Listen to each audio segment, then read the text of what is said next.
Hey guys, tonight we're taking a sleepy little detour back in time. To the Middle Ages. And not just the usual castles and king stuff, nah. Tonight, you're going to be a girl born somewhere between the sheep pastures, bread ovens, and church bells of medieval Europe. Not a noblewoman, not a queen. Just a regular woman with cracked hands, a strong back, and more secrets than your confessor probably wants to know. So, here's the thing. You're probably not going to survive this. I mean, honestly, between the fevers, childbirth, rogue pigs, and the sheer emotional labor of living in a time where your daily planner includes survive winter. And don't be accused of witchcraft.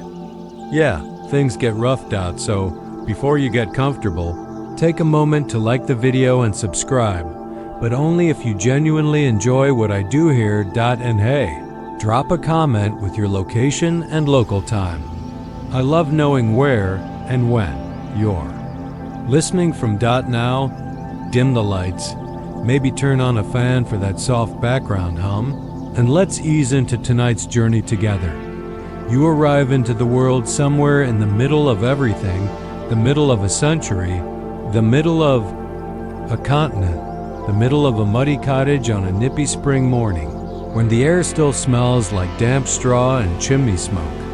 You're not swaddled in satin or laid gently in a cradle carved by a master woodworker. No, you're plopped onto a rickety bed frame by a woman with red, scrubbed arms and very little patience left. The midwife grunts when you finally cry. She's been up all night. There's ash on her apron and something unspoken in her eyes, relief, maybe, or just resignation. You came out the right way, head first and yelling. That's the first thing you do right in this world. It's also the first thing you'll do that no one will argue about.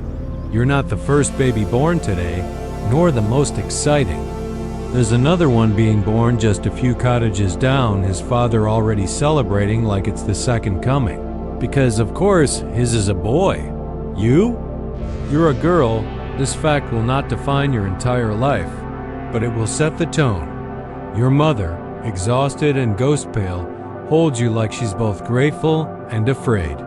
She knows things you don't yet about how many daughters she's already buried, about what waits for you, about the impossibly narrow path you'll have to walk just to stay warm, fed, and safe.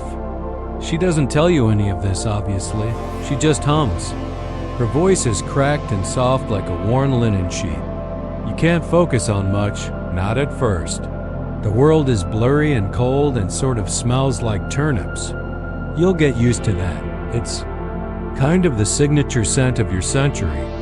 The roof above you is thatched, and in the corner, a chicken stares at you with beady, nonplussed eyes, like she's seen enough humans for one lifetime. She probably has. Your name is given to you within the first few days. Something short and humble and maybe biblical.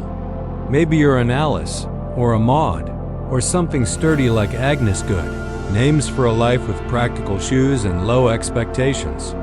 There's no ceremony. Just a priest muttering Latin over your squirming body while you're doused in water colder than a witch's welcome. Congratulations. You're now both baptized and slightly traumatized. You'll spend your first year being passed between women mother, grandmother, older sisters, a neighbor or two. You're wrapped in wool and toted along in baskets while work gets done. There's not really such a thing as maternity leave in your village. Babies just learn to nap through noise. And oh, there's noise. You grow up surrounded by chickens. Clucking, babies wailing, pots clanging, prayers being muttered, pigs snorting, and your father grumbling about the state of the door hinge for the 6th week in a row. It's a symphony of domestic chaos. Most of what you see as a baby is the underside of things, the dark hem of a skirt, the wooden beams of a ceiling, the chipped rim of a bowl. It's a world of texture, coarse wool, cracked clay, smooth pewter. Your universe is one you can taste and touch before you ever really understand it. By the time you're toddling, you already know what hunger feels like, not the poetic kind, but the gnawing, hand-to-belly ache of a winter where the barley ran out too soon and the chickens stopped laying. You don't remember it clearly, but your body does. That's the thing about medieval childhood. It sinks into your bones whether you like it or not. Most likely, you don't even own a pair of shoes.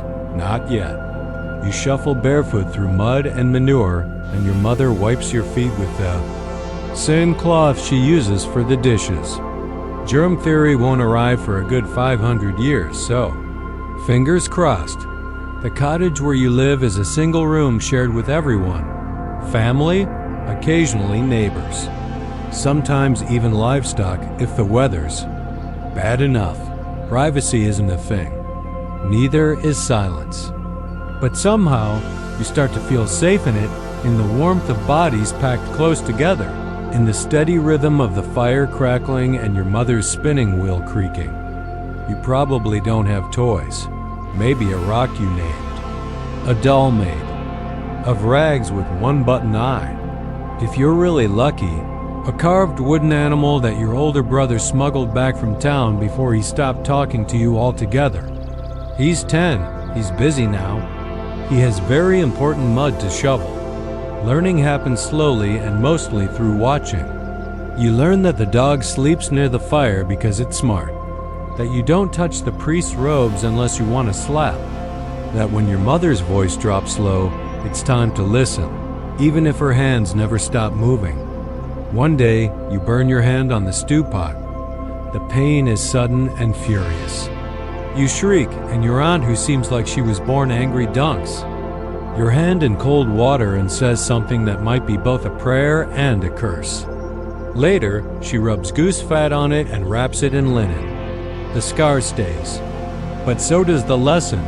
You also learn laughter, how to find joy in tiny, ridiculous things. Like the goat that farts dramatically every time it lies down.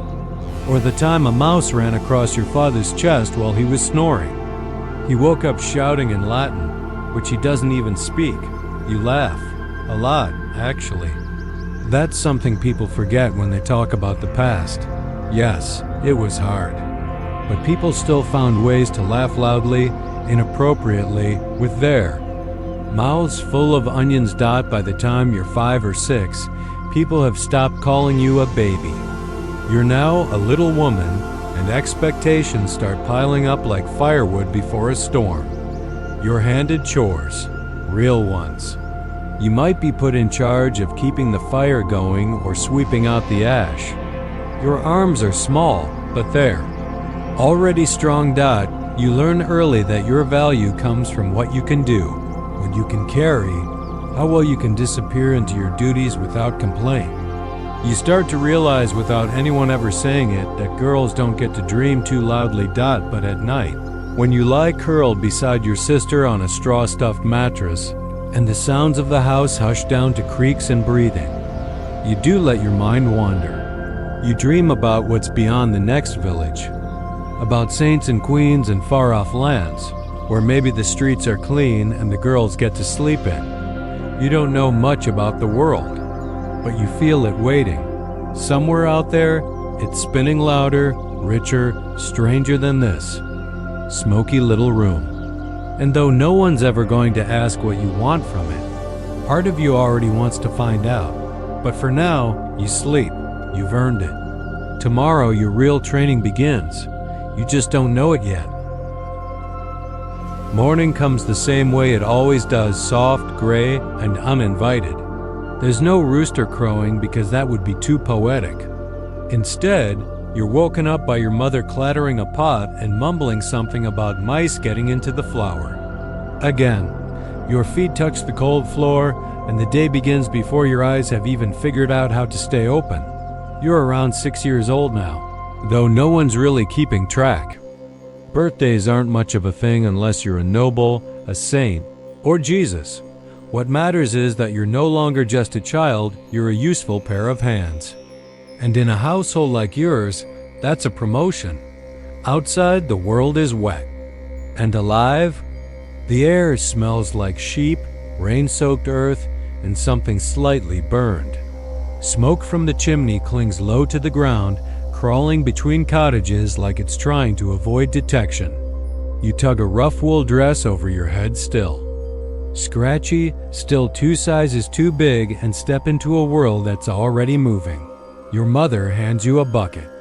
That's your first job today. You're going to help draw water from the well with your older sister. It's a routine task, but still slightly heroic. The well is outside the village wall and it's cold, and the bucket is heavier than you are. And there's always the chance that someone drops it and you all get scolded for wasting time. And heaven forbid it's you who drops it. Still you go, because that's what girls do. You walk barefoot, because shoes are precious and saved for Sundays or winters, or when you've stepped on too many thorns and someone finally gives in. Mud squelches between your toes. Chickens scatter in your path like you're some fearsome warlord. You whisper little stories to yourself, quietly pretending you're a lost princess, even though you know better. Even though you know real princesses probably don't smell like boiled cabbage and damp wool. When you reach the well, there's a cluster of other girls' cousins, neighbors, one who's always picking her nose, and another who talks like she's a grown woman trapped in a 10-year-old's body. You all look vaguely alike, smudged cheeks, wide eyes, clothes held together by luck and laces. The well is heavy and slow, and the rope leaves little burns on your hands. You haul water up, careful not to spill, careful not to complain. Complaining gets you ignored at best and cuffed at worst. On the walk back, you talk with the other girls. They tell stories about local ghosts, about a cow that gave birth to a calf with 2 heads, it didn't, and about a woman in the next village who saw the Virgin Mary in her bread. You're not sure if they believe it, but the way they whisper makes you feel like they want to. Like belief is a little escape hatch you're all allowed to climb into now and then. Back home, the day picks up speed. You help grind grain with a hand mill, turning the stone over and over until your arms feel like wet noodles. You sweep, you stir, you watch. And always, you listen. You're starting to pick up on things. The difference in tone when your mother speaks to your father versus the way she speaks to the priest. The tightness in her jaw when the rent collector shows up. The way the other women change the subject when certain names come up. These things aren't taught, they're absorbed, like smoke and wool. You learn that silence is a kind of armor. You learn when not to ask questions. One afternoon, you wander a little too far while looking for kindling. You find yourself behind a neighbor's cottage, where an old woman is sitting on a stool with her skirts pulled up and a cat licking its paw on her lap, like it's the master of ceremonies. She's carding wool with rhythmic, sharp strokes. You stare. She notices you but doesn't tell you to go. Instead, she asks if you want to learn. You do. She shows you how to pull the wool, how to line up the fibers, how to tease it out with it. Combs. Her voice is slow and dry, like cracked leather. Her hands are full of tiny scars and calluses. You're not sure if she's kind or just bored, but either way, you sit and learn. It's one of the first times someone teaches you something. That doesn't involve cleaning up after someone else. She tells you that her daughter died young, that she never learned to spin properly, that she would have liked someone like you. She says this without looking at you. You don't know what to say, so you just keep carding. That night, you ask your mother if you can visit the woman again. She hesitates but nods. You're not sure if it's because she likes the idea or just appreciates you being someone else's problem for a few hours. Over time, you keep going back.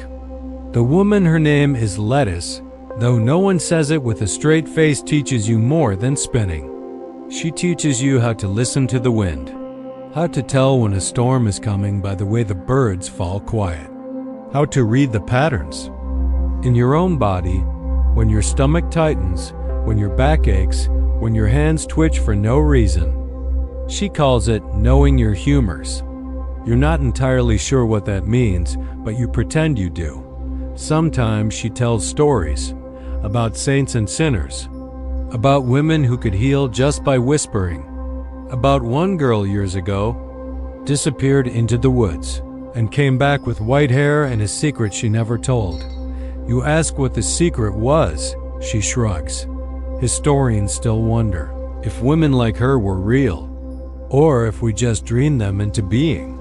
You're not sure what a historian is, but the idea that someone someday might care about women like you? That feels impossible and magical at the same time. Back at home, life remains the same. You keep doing chores. You keep helping cook, fetching things, watching your younger siblings. You get scolded for things that aren't your fault and praised for things that don't matter. You learn to carry things on your head like the older girls do. You learn to braid hair quickly, to tie knots that hold, to gut a fish without gagging. You even learn painfully how to sit still and look quiet when grown-ups are talking. You are becoming useful, and there is something powerful in that, even if no one says it. But sometimes, when you lie awake at night with straw poking your cheek, you still wonder, what else is out there? Is this all life is? You think of lettuce and her stories. You think of the girl with white hair and the bread that looked like Mary. You think about the sky beyond the cottage roof and how it seems to stretch forever, even if you're not allowed to follow it. And then, just before you fall asleep, you whisper a promise to yourself. Soft, quiet, and secret. You will not be invisible, even if the world tries to forget you. Your fingers are red and cracked, and you're only 8. You sit on a low stool in the far corner of the cottage, a basket of unspun wool beside you and a drop spindle clutched in both hands like it might attack you if you look away for too long. You're still learning, and so far the wool has won every battle. The fibers tangle, the spindle drops, the thread snaps, and you start over. Again, and again, and again. This is not a hobby. It's not fun or creative or therapeutic.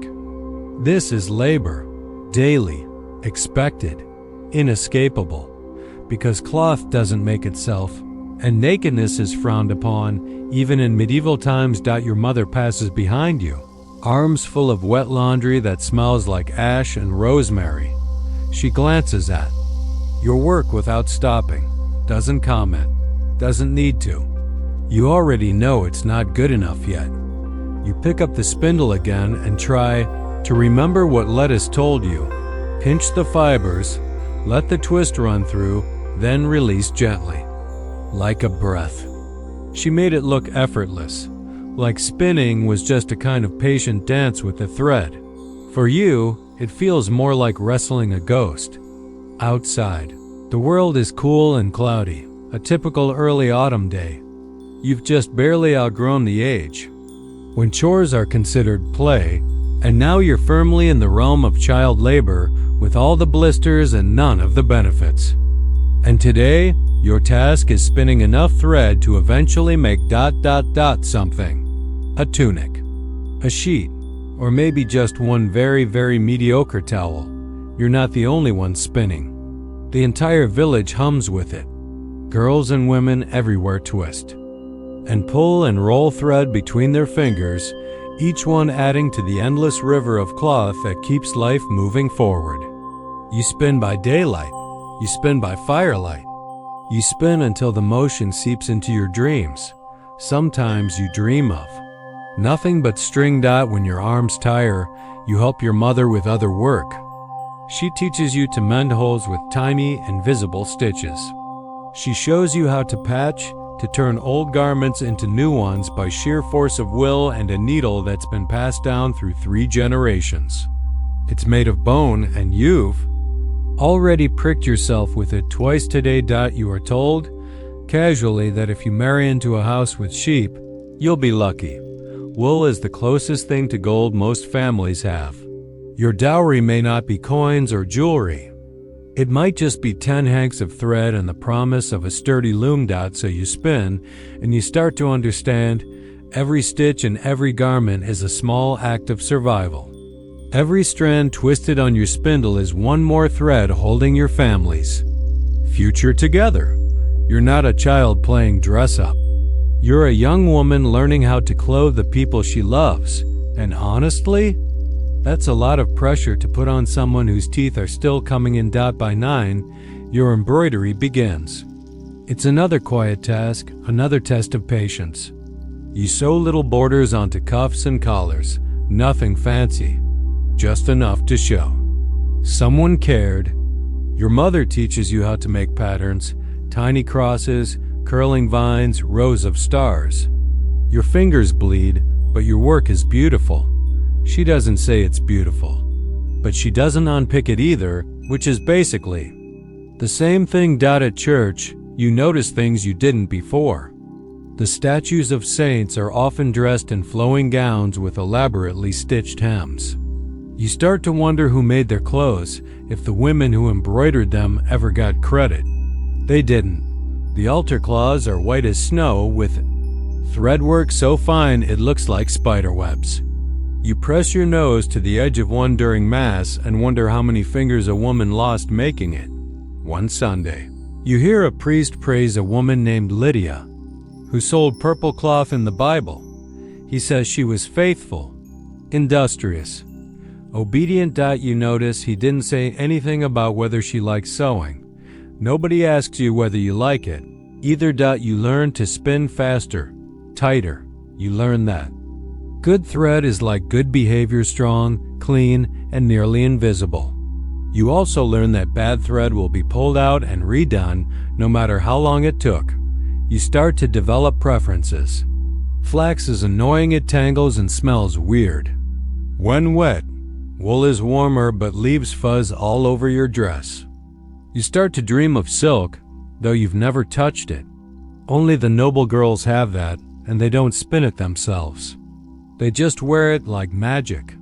One day, you help your aunt dye wool in a big bubbling cauldron that smells like cabbage and dirt.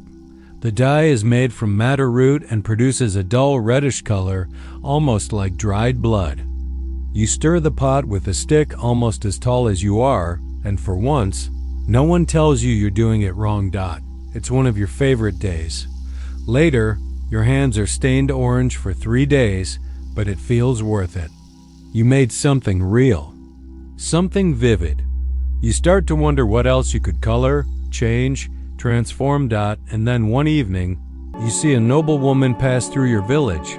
She's traveling with a small party, 4 horses, 2 carts, a priest, and a guard who looks like he could wrestle a bear and win. She's draped in layers of linen, fur, and pale blue silk that seems to float above the dirt. Her sleeves are so long they trail like banners. Her veil is pinned high on her head, held in place by a net of beads that glints in the sun. You freeze. You stare. Everyone does. She looks like someone from a tapestry, elegant, untouchable, silent. And then you look down at your own dress. Patched, stained, and still damp from washing. You remember the raw skin on your fingertips, the sore spots on your knees from kneeling over embroidery, the half-finished hank of thread in your apron pocket. And for the first time, you feel something that has no name yet. It's not quite jealousy, not quite anger. It's quieter, more hollow, like you've been reminded of something you weren't supposed to know, that life could have been different, that somewhere out there, other girls your age are playing the lute, learning French, and sewing only when they feel like it. That somewhere, someone else is wearing the silk you'll never touch. Later that night, your mother braids your hair in silence. She doesn't mention the lady on the horse. She doesn't have to. You're both thinking about her. You're both imagining what? Her world must smell like probably not sheep and turnips. Then your mother says, offhandedly, you don't need silk to be good. And you nod, because you know she's right, but you still think about it. Even when you're asleep, even when you're spinning thread in your dreams, because while your hands grow stronger, your imagination does too. And maybe, just maybe, that's something no one can stitch out of you.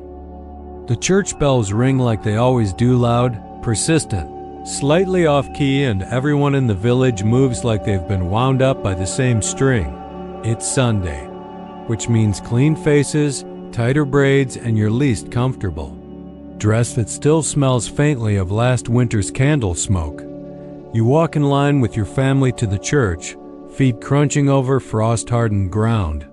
Your mother clutches a woven bag filled with offerings, some bread, a wedge of cheese, and 2 apples that look like they lost a fight. Your father carries his silence like a shield. The church isn't grand. It's squat and made of stone, with a sloping roof and a small wooden door that sticks when it's humid.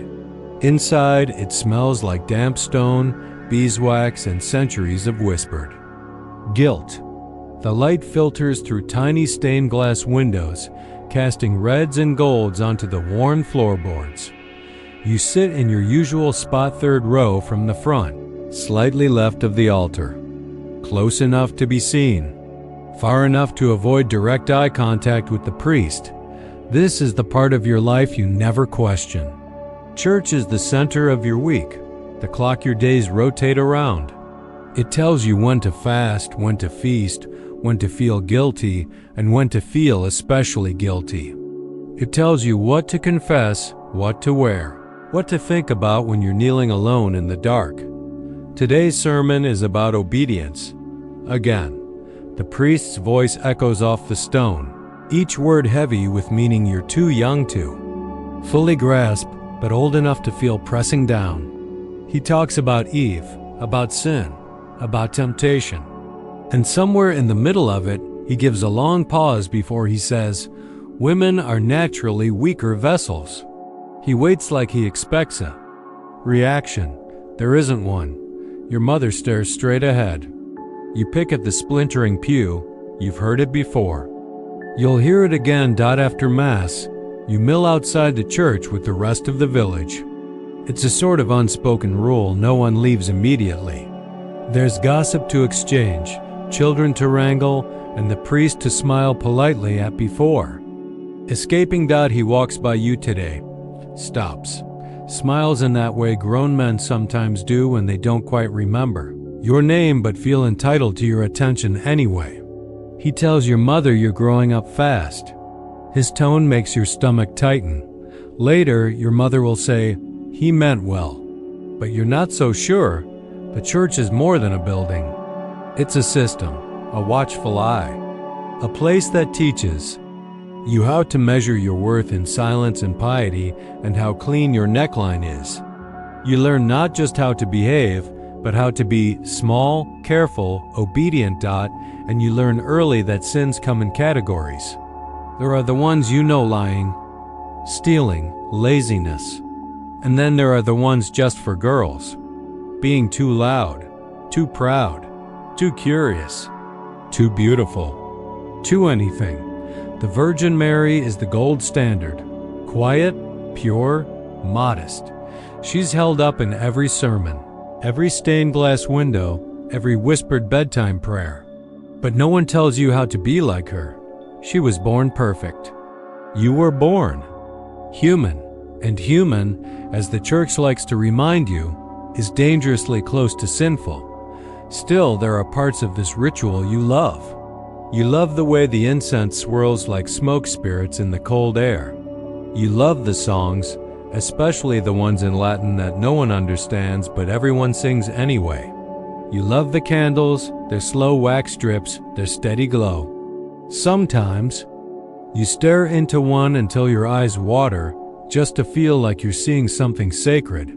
You start learning your prayers in Latin too. You don't understand most of it, but the rhythm is soothing, like a lullaby whispered in code.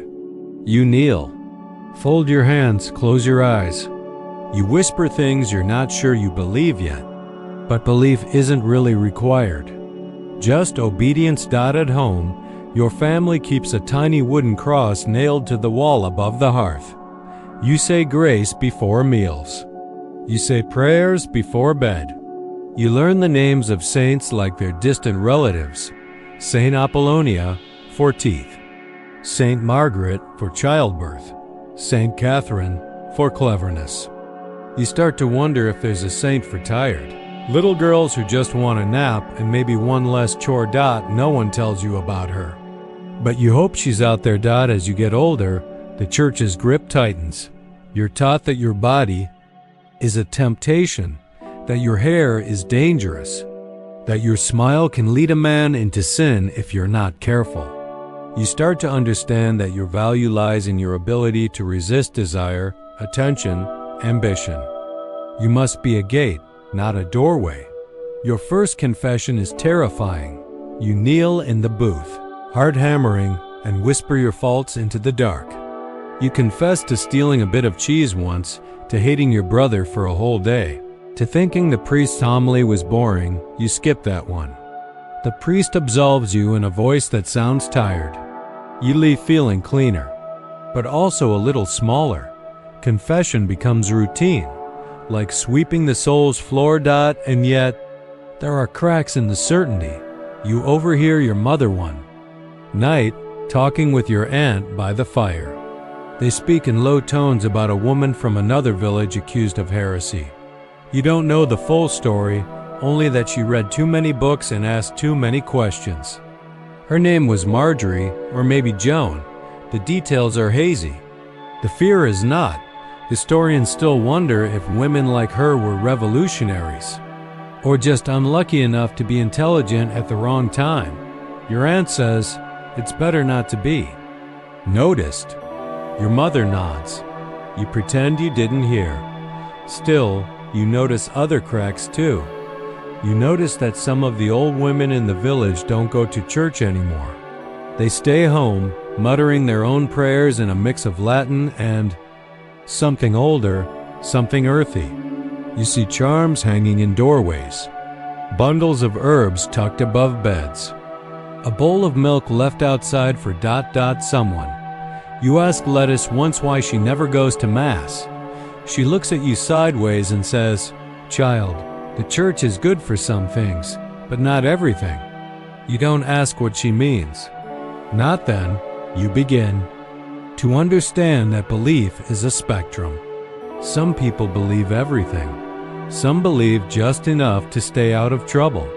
Some wear their faith like a second skin. Others keep it tucked in their pocket, just in case. You find your own way of believing. You pray, but you also wish on stars. You attend Mass, but you still leave bits of bread for birds and whisper thanks to trees when they give you kindling. You wear a tiny cross, but you also carry a stone from the stream because it feels lucky. Faith, for you, becomes something soft, something private, something that smells like beeswax and damp earth and the inside of your sleeve when you hide a secret. And slowly, you begin to see how deeply the church is woven into the fabric of your world. It decides who gets forgiven, who gets punished, who gets remembered. It shapes how you speak, how you dress, how you move. It doesn't leave much room for questions, but you keep some, anyway, hidden under your pillow, tucked behind your ribs, like little seeds waiting for spring. Because even in a world full of sermons and saints, you're still quietly wondering what happens when a girl listens to her own voice instead. You're 12 now, and your body has started doing things that no one warned you about properly. You wake one morning to find blood between your legs, and for a brief moment, you're convinced you're dying. It's quiet and sticky and strange. You don't cry out. You just sit on the edge of the straw mattress and stare down at your hands, which suddenly don't feel like your own anymore. Your mother notices the shift in your posture before she sees the blood. She sighs, deeply, the kind of sigh that fills a whole room. Then she says, "Well, that's that then." She brings you cloth-worn linen folded into awkward pads and instructs you how to keep them tucked in place. No belts, no pins. Just careful balance and regular changing.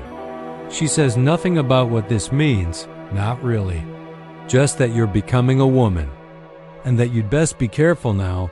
You don't yet understand how high the stakes have just become. From that moment on, the air around you changes. Your father's gaze lingers a little longer, though not unkindly, just differently. Neighbors begin to watch you with interest. The same people who used to touzle your hair now greet you with polite distance. Boys stop teasing you.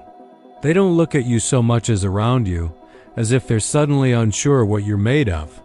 And, in truth, you're not sure either. Your mother starts involving you in quieter, more serious conversations.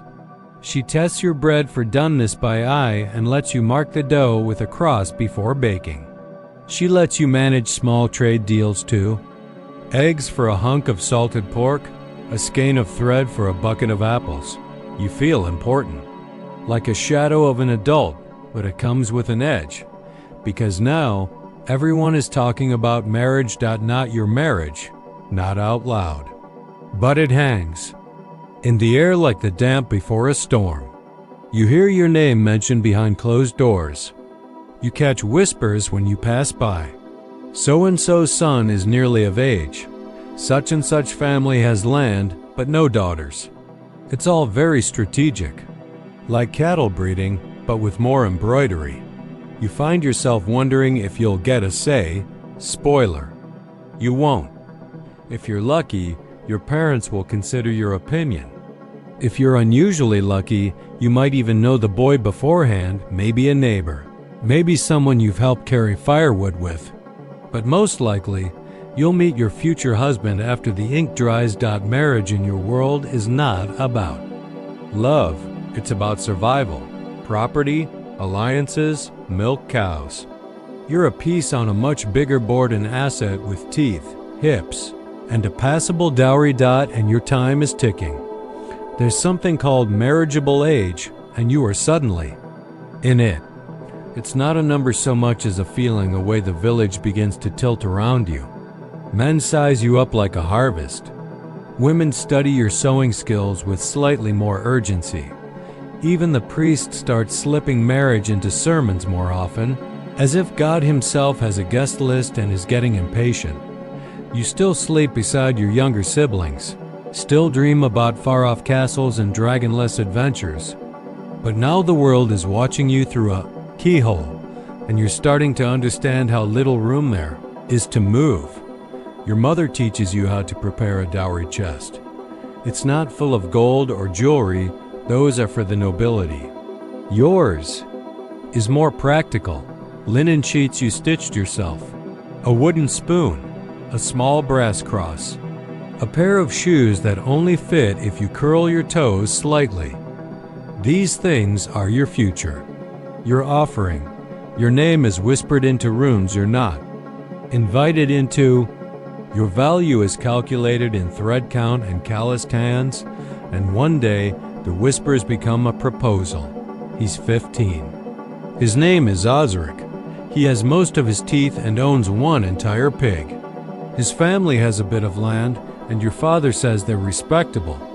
You're told you'll meet him properly soon, as if the first time wasn't when he chased a chicken through the mud and tripped over his own tunic. You try to feel excited. You really do. He's not cruel. He doesn't smell terrible. He has kind eyes. But you know instinctively that your future is no longer yours. It's being passed, hand to hand, like a parcel wrapped in politeness. You ask your mother if she loved your father when she married him. She pauses for so long that you start to think she didn't hear the question. Finally, she says, "He fed me. I bore children. We made do," which is not no, but it's not yes either. You still play with your younger siblings sometimes. Still sneak apples when no one's looking. Still talk to Lettuce, who started growing forgetful and strange. She calls you my little lamb and tells you stories about women who ran away from marriage and joined nunneries or became traveling performers. You know those stories are more legend than history, but you tuck them away anyway. Sometimes, you find yourself staring into puddles like they're windows to another life. You trace your own face in the reflection-soft cheekbones, eyes that never quite settle, a mouth that's learning how to stay shut when it wants to shout. And then comes the visit. Osric arrives with his parents. They sit in your cottage, drink, weak ale, and discuss arrangements. You sit silently beside your mother, hands folded, eyes down. Your heart beats like a rabbit's foot against your ribs. Osric glances at you once, smiles. His smile is crooked. You smile back, because that's what you're supposed to do. His mother asks if you're good at weaving. You nod. His father asks if you're strong. You nod again. No one asks what you want, because it's assumed what you want is to marry, to bear children, to manage a home. That's the dream, right? That's the reward. One night, you cry, quietly, into your mattress. Your sister doesn't wake. You press your fist to your mouth until the feeling passes, until your body remembers how to behave. And the next morning, you help make the bread. Like nothing's changed, but everything has. Historians still debate whether medieval girls looked forward to marriage or simply accepted it as inevitable. Some accounts describe excited brides dressed in borrowed lace and hopeful glances. Others mention trembling girls, silent as they were led from one life into another. The truth probably lives somewhere in the middle. You'll marry in a year, maybe less. Your days of freedom, however small they were, are slipping away. But you hold on to something, quiet and buried, that tiny flicker of self, of imagination, of rebellion. It doesn't make a sound, but it's still there, smoldering gently, beneath the layers of linen, like a coal waiting for wind. You wake before sunrise, as always. But now, everything is different. There's a silence hanging in the air that feels ceremonial, like the whole world is holding its breath. Today is your wedding day. You're 15. The cottage smells like barley, porridge and rosewater. Someone boiled petals last night in an effort to make things smell nice, which mostly resulted in a sticky mess on the hearth. You sit on a stool while your mother and aunt fuss over your hair. They braid it so tightly your scalp tingles, then wrap it with a thin veil and a circlet made of dried flowers that wilted about 3 days ago. It's what they had. You wear. Your best dress dyed pale blue with faint embroidery at the cuffs. You stitched every flower yourself. A row of uneven daisies curls around one wrist, and you try not to think that the fact that they'll probably be the last thing you embroider for yourself. Everyone keeps saying you look beautiful, but it's the kind of beautiful that sounds like prepared. Your mother ties a ribbon around your waist. One of the last things she ever do for you as your mother, in the full sense of the word. After today, she becomes your advice giver, your occasional visitor. She won't say this aloud, but she knows it. And so do you. Outside, Osric is already waiting, which feels unfair. He just had to show up. You had to make your whole life fit into a single moment. There's no white gown, no bouquet, no dramatic walk down an aisle. Just two families gathered at the church, a priest with a voice like a rusted hinge, and a few goats loudly protesting nearby because someone tied them too close to the altar steps. The ceremony is brief. Your hand is placed in Osric's. You murmur your vows. You are now his wife, legally, spiritually, socially, entirely. There's a kiss, not romantic, but practical. Then the whole village eats bread and drinks weak ale and pretends. They're thrilled. And then you go home. His home. Your new home. It's a modest cottage smaller than the one you grew up in, but cleaner. His mother clearly scrubbed it down within an inch of its life. There are dried herbs hanging from the rafters, a small shrine in the corner, and a bed that now belongs to both of you. You don't know what to do with your hands. Osric smiles at you. He's not cruel. He's awkward, yes. Clumsy with his words, but not unkind. He offers you some bread and asks if you're tired. You nod. You sit on the bed. There is, of course, an expectation that hangs in the air, thick, unspoken. Weighty. The first night is confusing. The details blur. You do what you think you're supposed to do.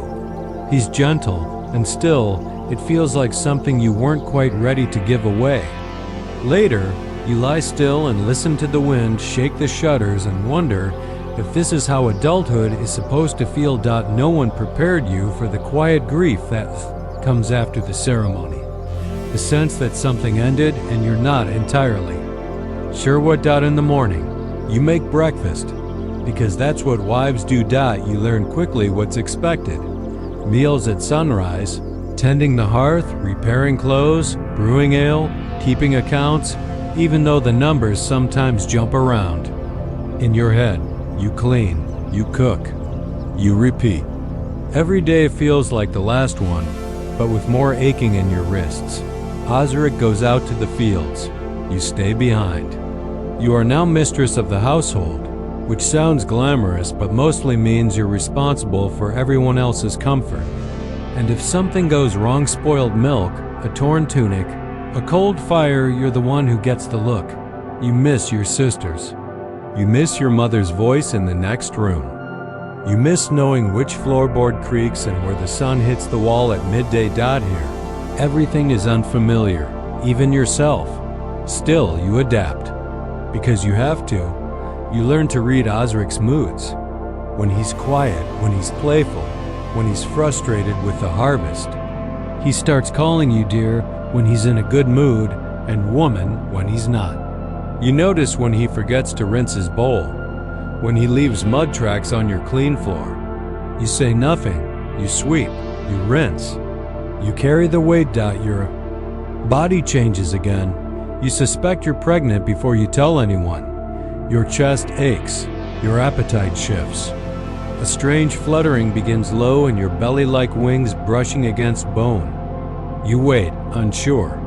And then one day, your monthly bleeding simply doesn't come.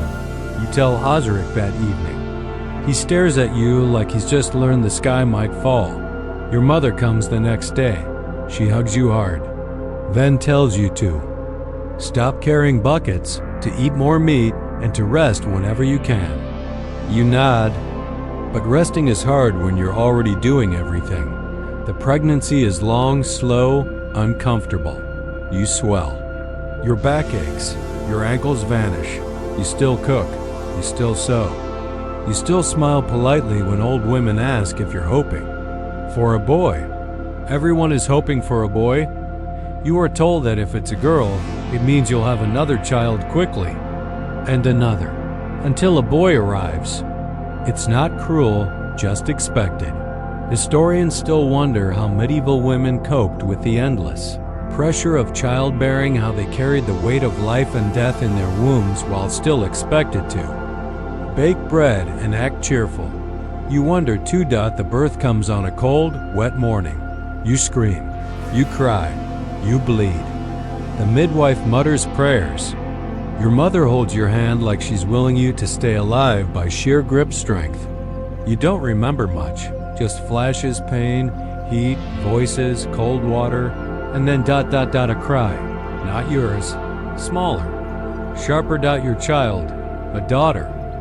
The midwife says it flatly, as if it's a fact she knew before you did. You look at the tiny creature, swaddled in rough cloth, red-faced and scrunching up like a raisin. Your first thought is, she's real. Your second is, I have no idea what I'm doing. The village is polite about the girl. Some smile, some say, next time a boy. Osric doesn't say much. He holds her awkwardly, like she might explode. But you weary, bleeding, and stitched up by candlelight look at her and think, you are mine. You give her a name that's simple and strong. Maybe one from your childhood. Maybe something new.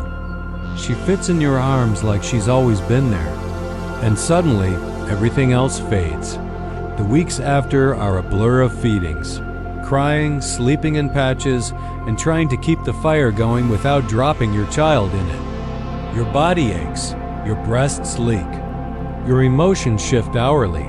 Still, you rise.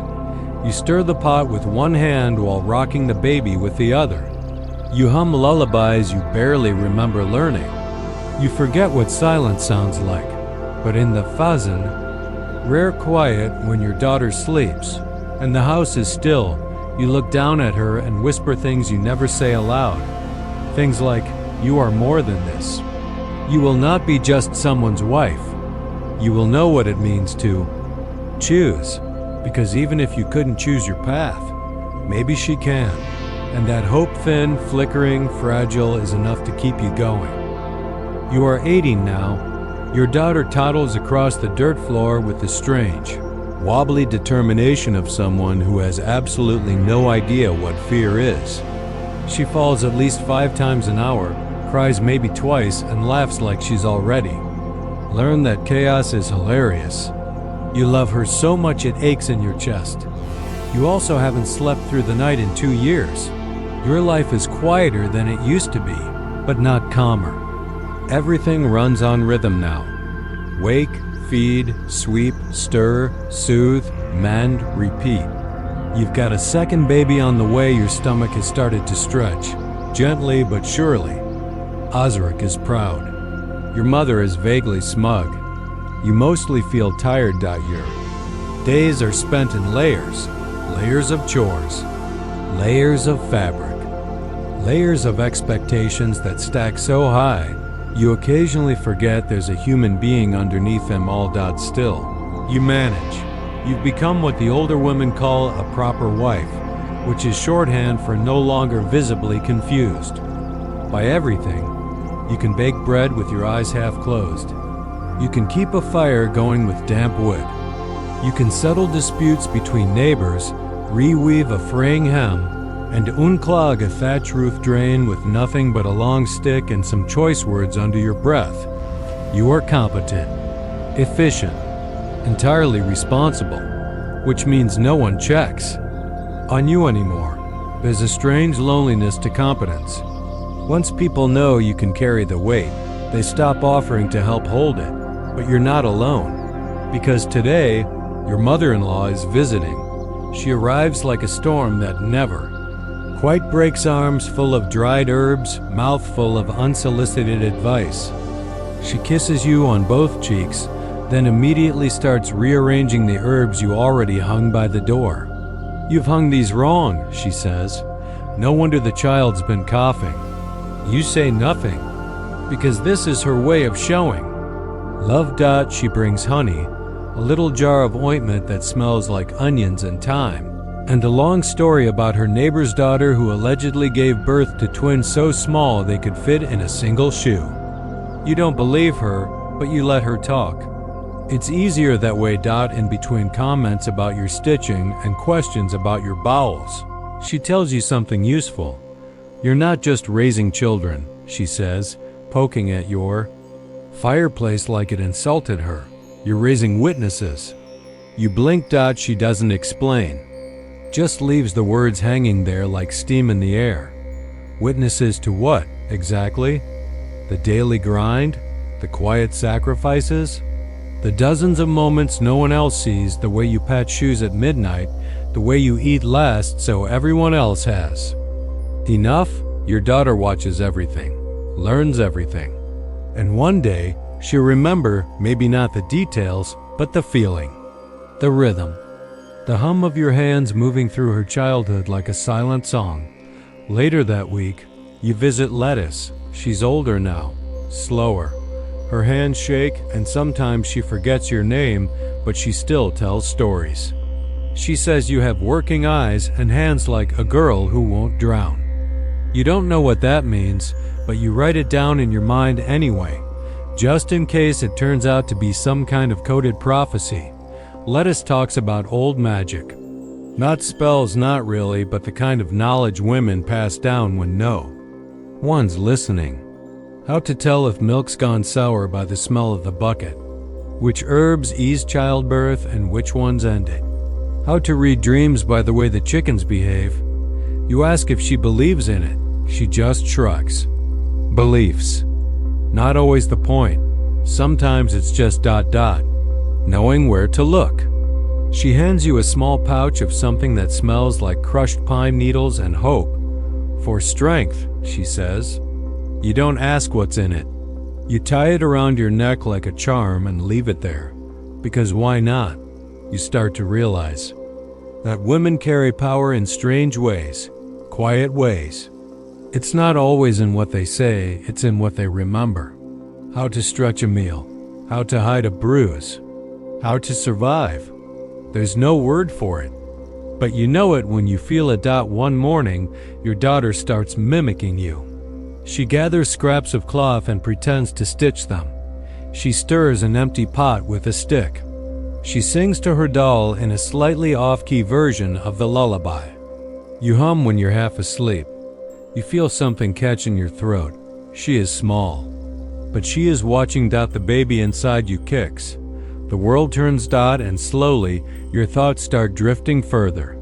Past your cottage, past your village. You begin to wonder, what else could your life have held? Would you have been a merchant, traveling, with goods strapped to your back? A healer, sought by women in pain? A scribe, copying stories into the margins of history?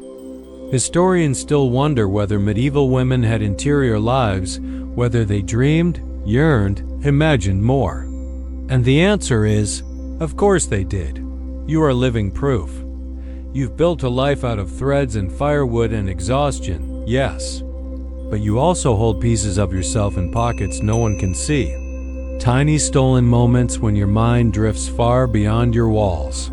You've learned how to be two people, the woman others need, and the woman you're still becoming. It's a balancing act. You wobble sometimes. You cry into your apron. You curse the dishes. You forgive your husband even when he forgets your name day. You give and give and give. And still something inside you remains whole. There's power in that. No one will sing songs about it. No one will carve it into stone, but it's real. It's yours. At night, when the fire is low and your daughter is asleep on your chest, you feel the world soften. Your husband snores softly beside you. The dog twitches in its sleep. The house creaks like it's exhaling. And in that stillness, you whisper your thoughts into the dark. You say things you can't say out loud. You wonder if anyone else feels the way you do. If somewhere, another woman is lying awake thinking the same thoughts, tracing the same invisible ache across her ribs. You hope so. You hope she knows she's not alone, and maybe just maybe one day your daughter will lie in a quiet house, holding her own child, and feel that same flicker of recognition. And she'll remember you, not just the work you did, but the woman you were. The fields are golden this week, their edges heavy with grain and bees. You stand at the threshold of your cottage, belly round with your second child, hair pinned messily back, and your dress sticking slightly to your ribs from the mornings. Work. Everything smells like sun-warmed dust and wild onions. Summer is beginning to tip toward autumn. Your daughter sits in the grass a few feet away, trying to coax a bug into a leaf boat. She hums a tune she made up herself, mostly nonsense. But you recognize the rhythm. It's a pattern you sang once, half asleep, 3 months ago. You marvel, not for the first time, at how children absorb everything. And you worry, not for the first time, about what else she might absorb. This season of your life is repetitive but loud. There's the whimper of your daughter at night when her teeth hurt, the distant bellow of livestock, the clatter of a dropped pan, the baby kicking with the indignation of a small goat in your womb. You are constantly touching something: food, cloth, water, dirt, flesh. You haven't had time to be clean in the spiritual sense in months. But today is a saint's day, which means you go to church, you walk slowly down the dirt road, each step jarring your hips. Your daughter rides on Ozrik's back for half the walk, giggling and playing with the string of beads you wear around your wrist. You pass the neighbors, nodding and murmuring polite greetings. Everyone smells faintly of soapwort and sheep. Reach the church, where the priest is already sweating through his vestments, and squeeze into the crowd.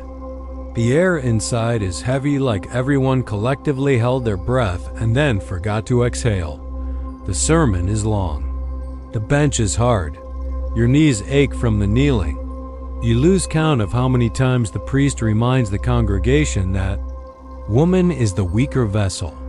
You imagine, for just a second, what would happen if you stood up and asked whether this weaker vessel could please take a nap. You do not do this.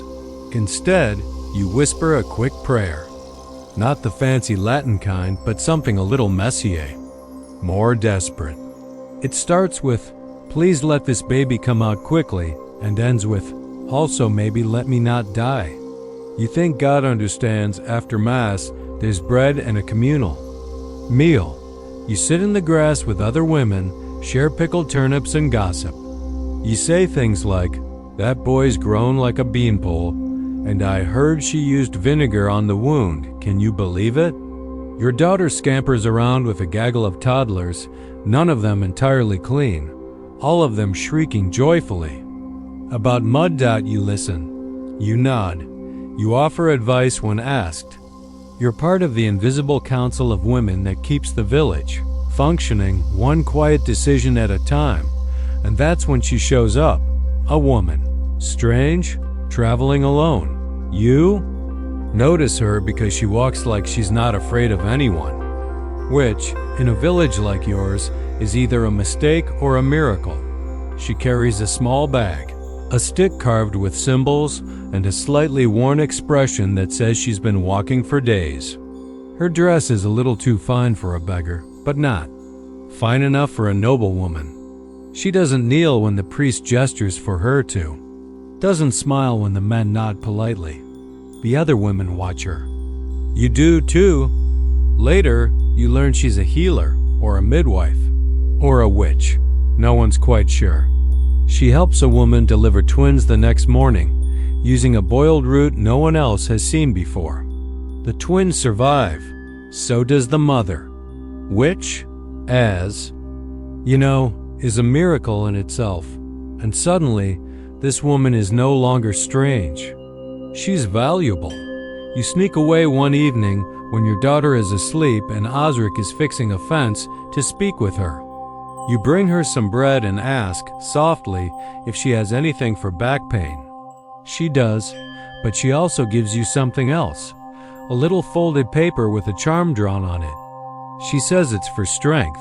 You ask, does it work? She shrugs. It might. You tuck it in your bodice and don't tell anyone, not because you're ashamed, but because some things, especially soft, uncertain things, are better kept close. That night, your second child arrives. It's fast, brutal. You barely remember the details. There's pain, more than last time. A tearing, a scream, then silence. Then a cry. A boy. The midwife, your mother, this time, because the stranger had already moved on, holds him up. He's purple and tiny and furious about everything. You cry, not because of joy or pain, but because you're still alive. You name him something strong, something old. A name that feels like it's already survived the worst winters. Osric is. Proud, of course. A son, he says, like it's a prize he earned. But he kisses your forehead with real warmth, and that feels like a small victory. The next few months are a blur. Your house is full of noise and laundry and the constant scent of boiled grain. You are tired in ways that words can't hold. And still, you move. You feed both children. You sing when you can. You tell your daughter stories about wolves that bake cakes and geese who wear boots. She believes you. And in the telling, you start to believe again, too. You're not happy all the time. But there are moments. A breeze through the window that smells like mint. Your daughter kissing your belly with a sticky mouth. Your son, small and wrinkled, curling his hand around your finger like he's afraid you might disappear. And in those moments, you don't. You remain. Historians often forget these kinds of women. The ones who weren't queens or saints or burned at the stake. The ones who made soup and kept secrets and stitched life back together with one eye on the fire and the other on the door. But those women were history. Just written in thread instead of ink. You are one of them, a wife, a mother, a witness, a quiet kind of powerful. And even now, even here, you carry something inside you that refuses to be erased. Not just a memory, a story, yours. The wind carries a chill now, threading through the trees like it knows something you don't. It's early autumn, your favorite time of year, if you're being honest. The fields are golden, the hearth is finally useful again, and the whole village smells faintly of apples and smoke. Your daughter is 3. Your son is just starting to walk, if by walk you mean launching himself from furniture like a tiny, reckless knight. There's dirt under your nails, flour in your hair, and a permanent sore spot on your back from lifting children, baskets, and your husband's forgotten tools. You've reached the season of life where everyone wants something from you. All the time. And still, it's quieter now. Not in volume, your son is particularly skilled at yelling at sheep, but in your bones. There's a rhythm to everything, a sense of knowing, of managing. You're not the same girl who stepped into marriage, wide-eyed and hoping. You are something steadier. And with that steadiness comes a strange new thing, trust. Other women now come to you for advice. They ask how to soothe colic, how to bleach linen with ashes, how to make a man listen. You tell them the trick is pretending it was his idea all along. There's something satisfying about it. You're no longer just surviving. You're shaping, teaching, softly steering. One morning, you're asked to help with a birth. Not your own this time. The woman is young, barely married a year. Her mother is away, and she's frightened. You bring towels, hot water, a basin of sage, and a voice that's calm even when your hands shake a little. It's long, messy. At one point, you think the baby won't come at all. But then the tide shifts.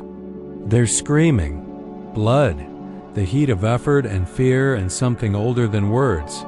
And finally life, a baby boy. Quiet at first, then angry. Healthy. The young mother weeps. You stay and help clean her. Wrap the child. Light a candle. You don't speak until the room is still again. When you finally get home, your daughter throws herself into your arms and tells you a chicken got into the bread flour. You don't even care. You wash your hands. You make tea. You sit in front of the fire and feel something settle in your chest. You've done something good, and that changes you.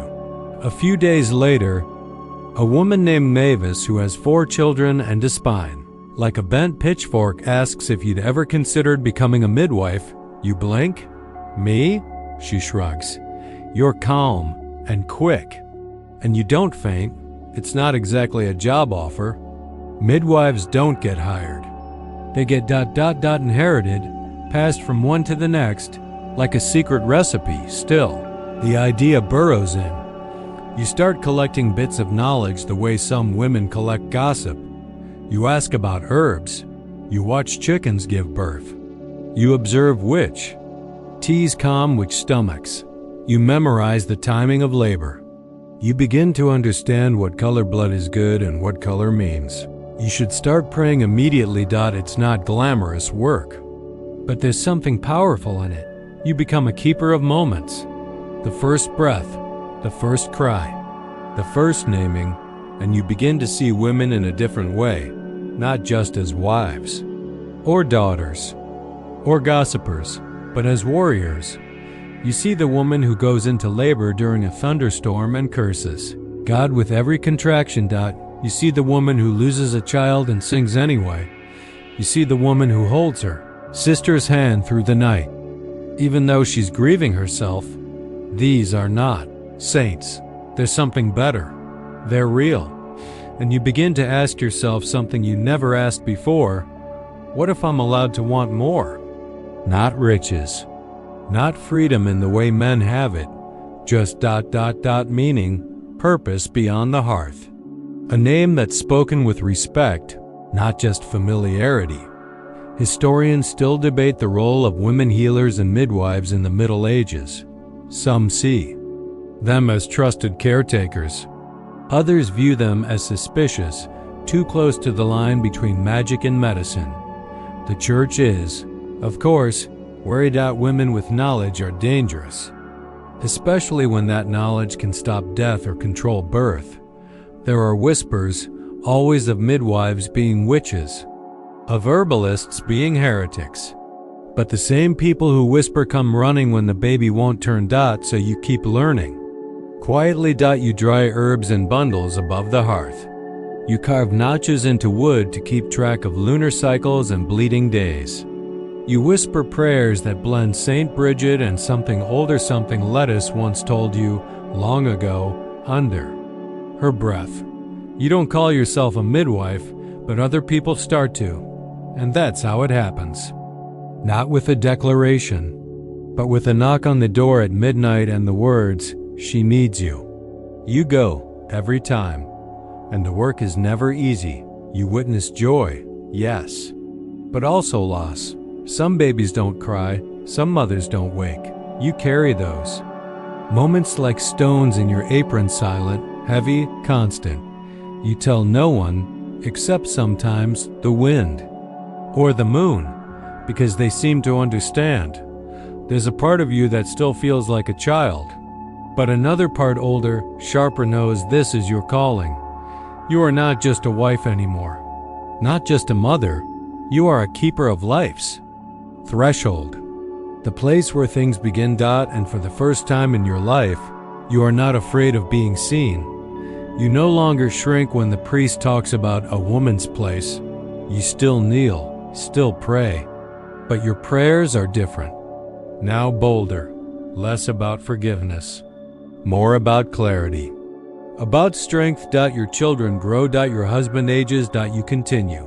And late at night, when the fire crackles and everyone is asleep, you write things down, not in books.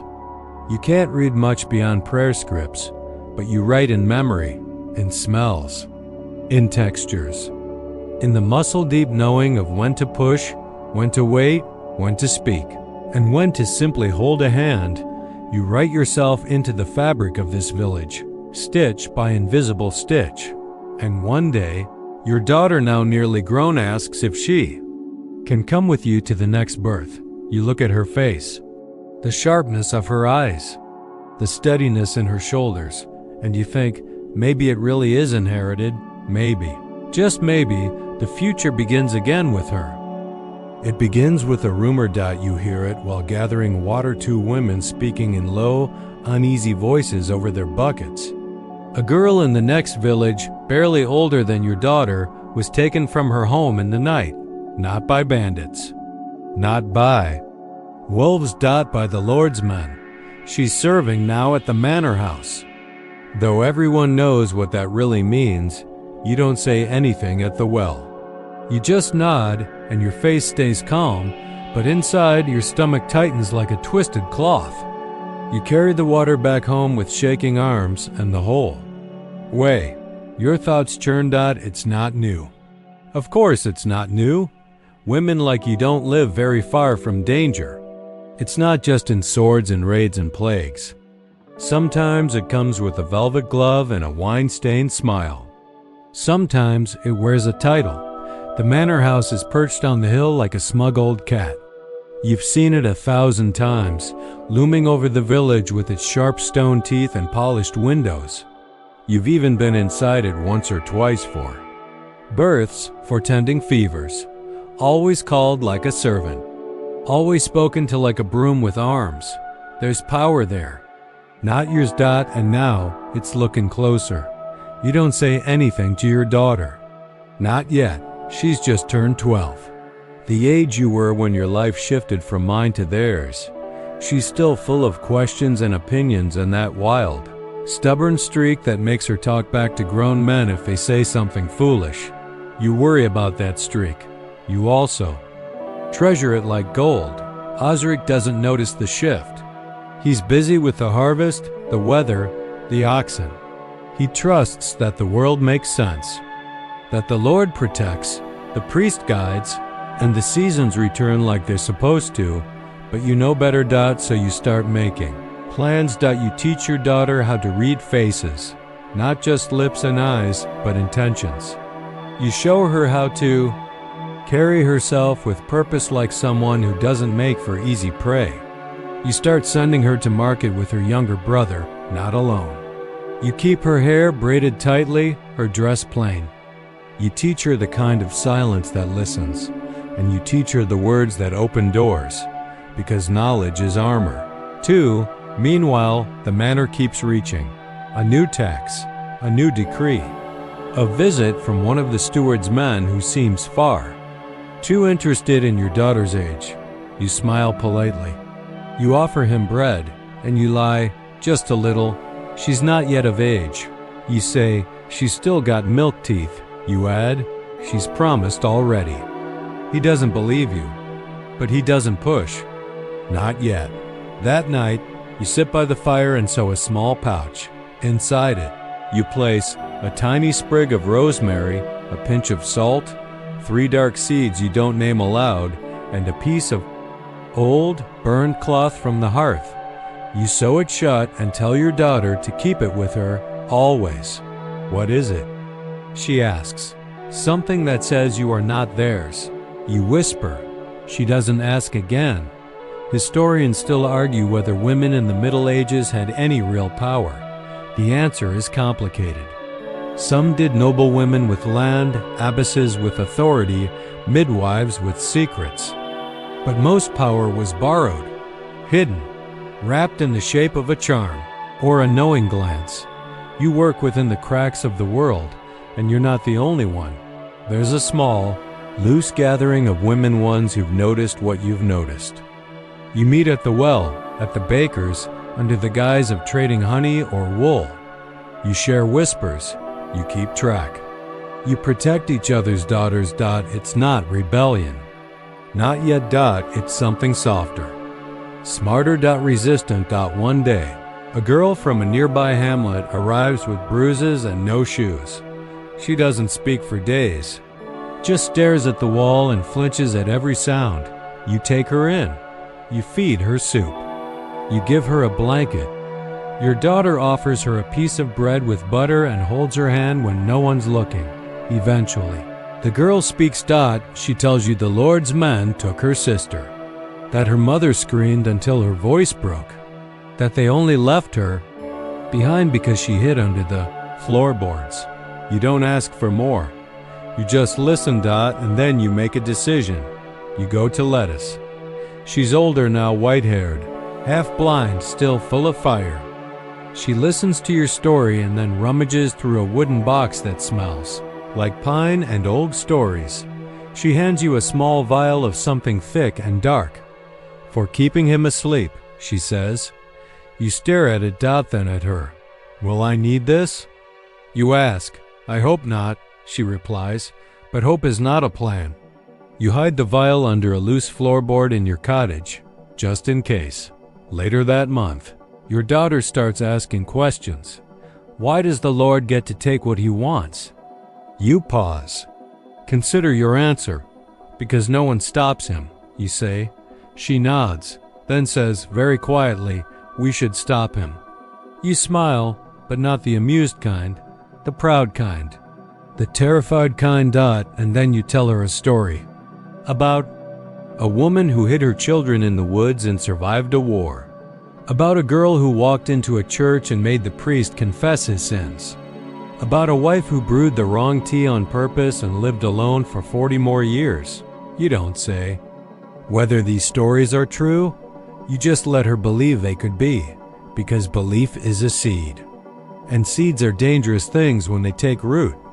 Your daughter is changing, not just growing. Asterisk. Becoming asterisk. She still helps you sweep, still stirs the porridge. But now, she listens to the world like it's whispering a riddle she's trying to solve. She's not afraid of the manor. Not like you were, and you think, quietly, maybe she will survive in ways you didn't. One day, she returns from market with fire in her eyes. They tried to talk to me again, she says. One of the men, He asked how old I was. I told him. I was promised to a boy in another village, that I'd already given him my ribbon. You blink. Your daughter has never had a ribbon. She grins. Neither has the boy, she adds. You laugh.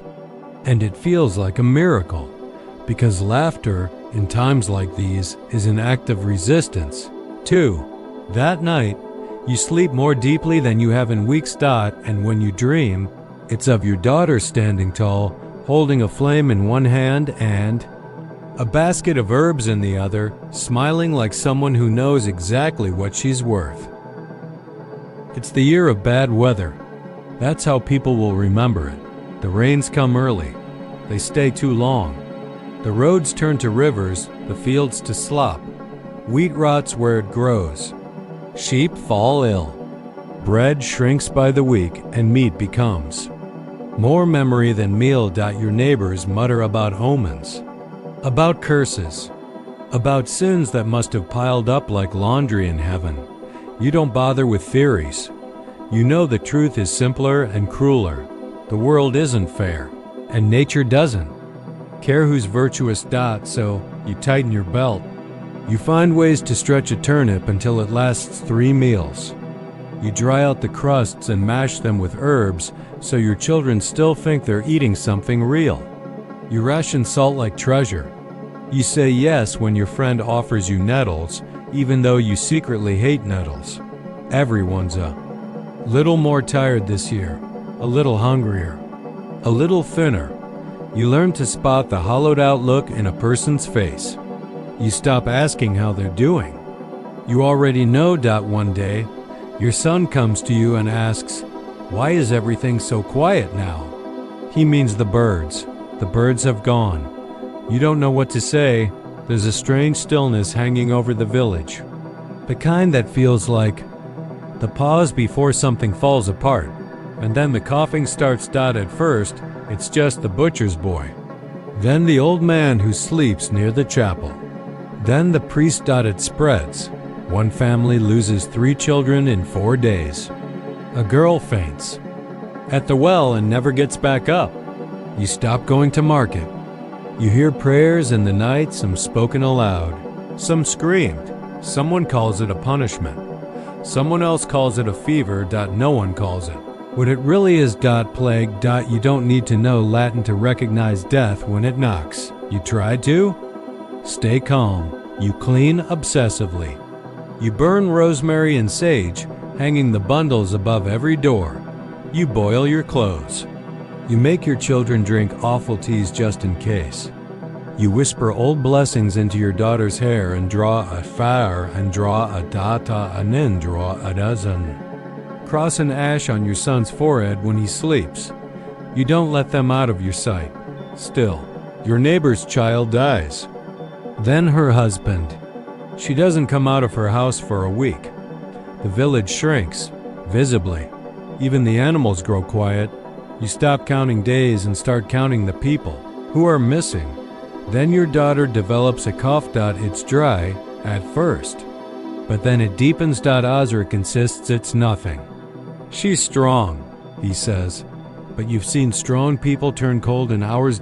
So you act.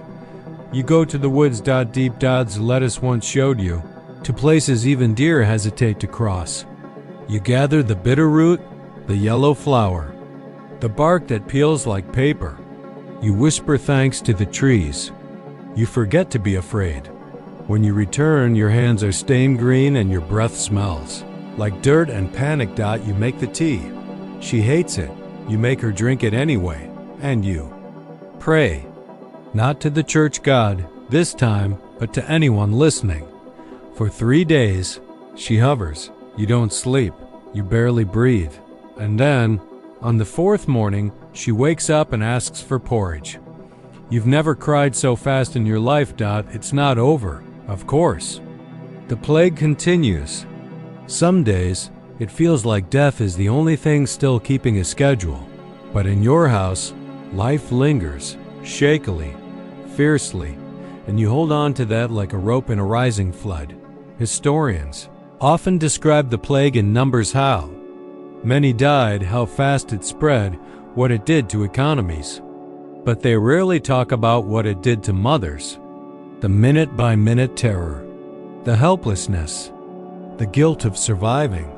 You feel all of it, and also strangely something else. A kind of anger, not at the world, not even at the sickness, at the way no one seems to remember women during times like this. As if history only counts what's written, not what's endured. But you remember. You remember holding your daughter's hand through the night and whispering stories just to keep her mind off her own skin. You remember the way your son tucked himself into your side like he could feel the fear in the walls. You remember standing over the pot, stirring fever bark and praying with your teeth clenched. And when it's all over, when the air finally smells like spring again, you remember every name, because someone has to. When the village begins to rebuild, you are different, thinner, yes, quieter maybe, but also sharper. People treat you with a new kind of respect. You didn't just survive, you helped others do the same. You tended wounds, calmed mothers, shared herbs when you barely had any to spare. You are no longer a quiet woman in the corner. Are the woman they call when things fall apart. One afternoon, a new priest arrives in the village sent to replace the one who passed during the worst of the sickness.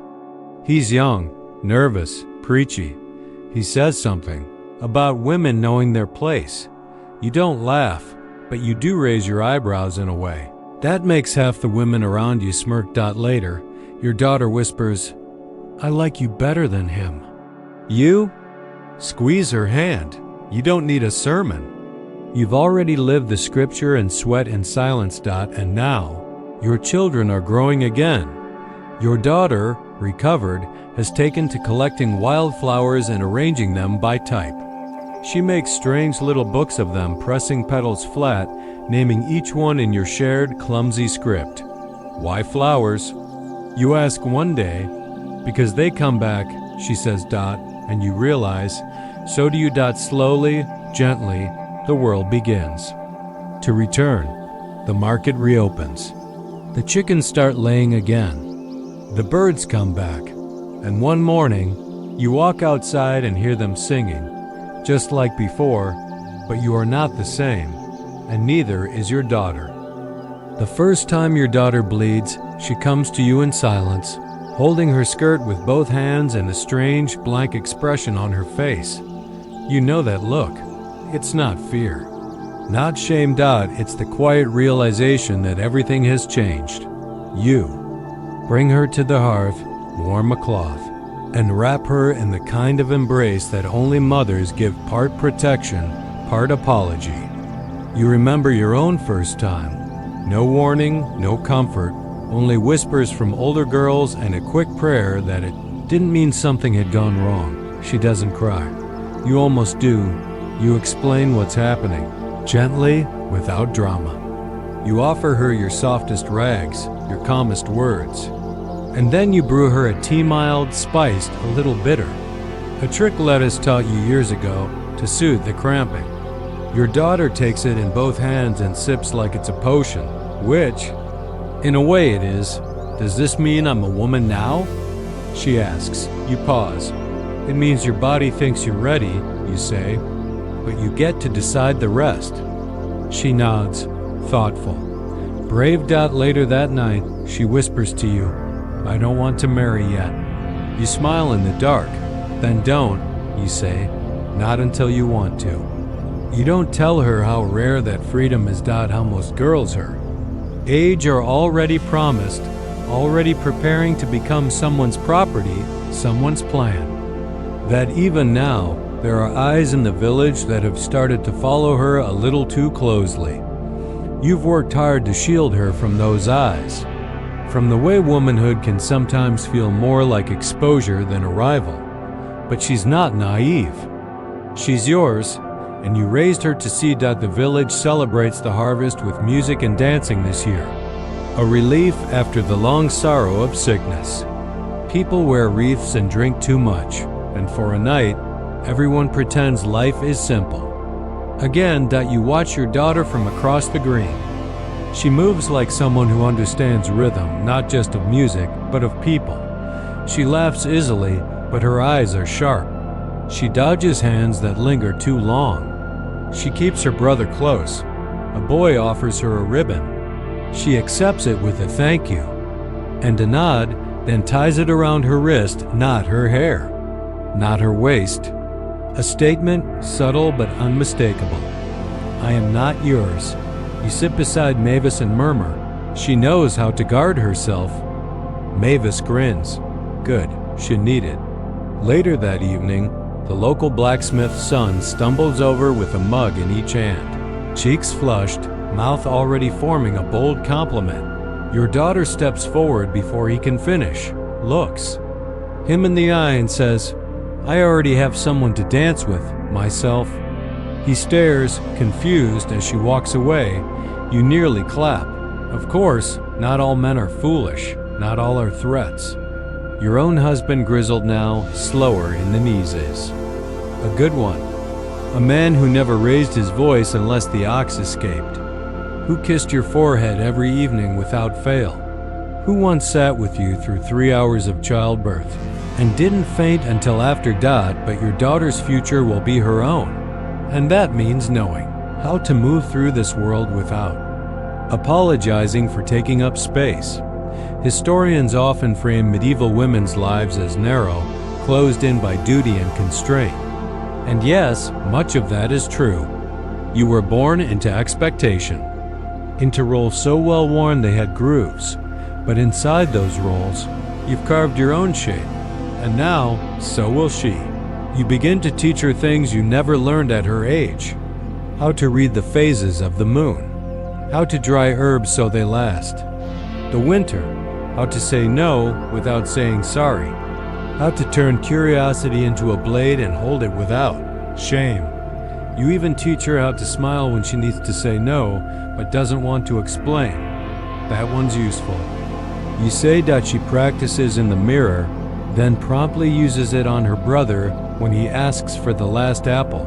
You're horrified and impressed. Sometimes you worry that you're giving her too much freedom, that you want to leave the village, that the world will punish her for the confidence you've nurtured. But other times, when she's kneeling beside a laboring woman, or tying a sprig of mint to the cottage beams, or teaching her brother how to tell poisonous berries from safe ones, you feel something close to peace. She be ready. When the time comes, she make her own path, even if the map doesn't exist yet. One day, she asks about your life. Before we were born, she says. What did you want to be? You blink. No one has ever asked you that before. You think about it. I didn't know I was allowed to want anything, you say softly. She looks at you, quiet. Well, if you could want something now? You smile, slowly. A storyteller, you say, or maybe a healer, or maybe someone who just ... sat in a meadow and didn't get asked anything for a full hour. She grins. You're already all of those. It's possibly the kindest thing anyone's ever said to you. You keep that moment, like a pressed flower between the pages of your life. You're older now, though not yet old. Your back aches more than it used to. Your hands are calloused in places you don't even feel anymore. But you are still deeply yourself. And through your daughter, you're becoming something else too. A legacy. Not of gold or land, of knowing. Knowing how to stretch a loaf, how to cool a fever, how to survive the worst parts of the world without letting it swallow your joy, and how to pass all that on without making it feel like a burden. You stand at the edge of your garden one morning, still dew wet, the sky pink with early light, and your daughter appears beside you, rubbing her eyes. Why do you always wake up so early? She asks, yawning. You gesture toward the mist rising from the fields. The way the world looks like it's exhaling. This is the only time the day belongs to me, you say. She leans on your shoulder, and together, you watch the world become itself again. No one will write this moment down, but that doesn't make it any less sacred. There's a slow warmth settling into your bones these days, part the softness of age, part the rhythm of repetition. The seasons no longer surprise you. The children, well, they aren't quite children anymore. Your daughter, taller now than you, moves with quiet certainty. Your son, gangly and all elbows, has taken to building strange contraptions from sticks and twine. You've caught him once or twice trying to rig a pulley system for feeding the chickens. You don't ask questions. You simply shake your head and thank the saints he didn't light anything on fire. Your days look like this: morning mist, warm bread, worn wooden spoons, laughter through an open window. If you stand still enough, you can hear time passing like the creak of an old door, slow, persistent, familiar. But then something happens. A letter arrives. That alone is odd enough. Letters are rare, especially for people like you. Osric brings it in from the village center, where the steward's courier had posted them on the notice board. It's folded parchment, sealed, and addressed unmistakably to your daughter. She opens it with fingers that don't tremble, even though yours would. It's from the Abbey, a Benedictine one. The letter is signed by a woman, an abbess. It's polite, careful, and quietly extraordinary. They've heard about your daughter, her herbal work, her quiet healing, the way she helped stabilize a child during a sudden convulsion. At the market, someone saw, someone spoke. They are inviting her to study, to serve, to learn. You don't speak for a long time. You just stare at the words, then at your daughter. She is biting her lip, half excitement, half terror. Do you want to go? You ask quietly. She looks up. I don't know, she says. Would you be angry if I did? That question undoes you, because no, of course not. You would never be angry at her for choosing something more. You just didn't know more was possible. You sit with her that night under the stars. The fires burned low, the village long asleep, and you wrap yourselves in old wool blankets while the air hums with late summer crickets. You'd learn to write properly. You say, not just prayer words, she nods, and study anatomy. And mix medicines, she nods again. You might not get married, you add. Might not have children. She looks at you still. I think I'd miss that, she says. But I want to see more. And there it is, that small, glowing ember of want. Not survival, not obligation. Just want. You brush a strand of hair from her face and smile. Then go. You say. A week later she does. There's no grand procession. Just a small cart, a bag of belongings, a bundle of herbs she refuses to travel without, and a kiss on each cheek for you and her brother. Osric holds himself together until she's out of sight, and then spends the rest of the day mending a fence that didn't really need mending. Your home is quieter, now. Not empty, just. Altered. You find her notes in odd places half finished. Diagrams of flowers, tiny scrawled recipes, the occasional doodle of a pig with a fancy hat. You keep them all. You still rise early. Still bake, still stitch, still murmur advice to passing neighbors. But something inside you is shifting again.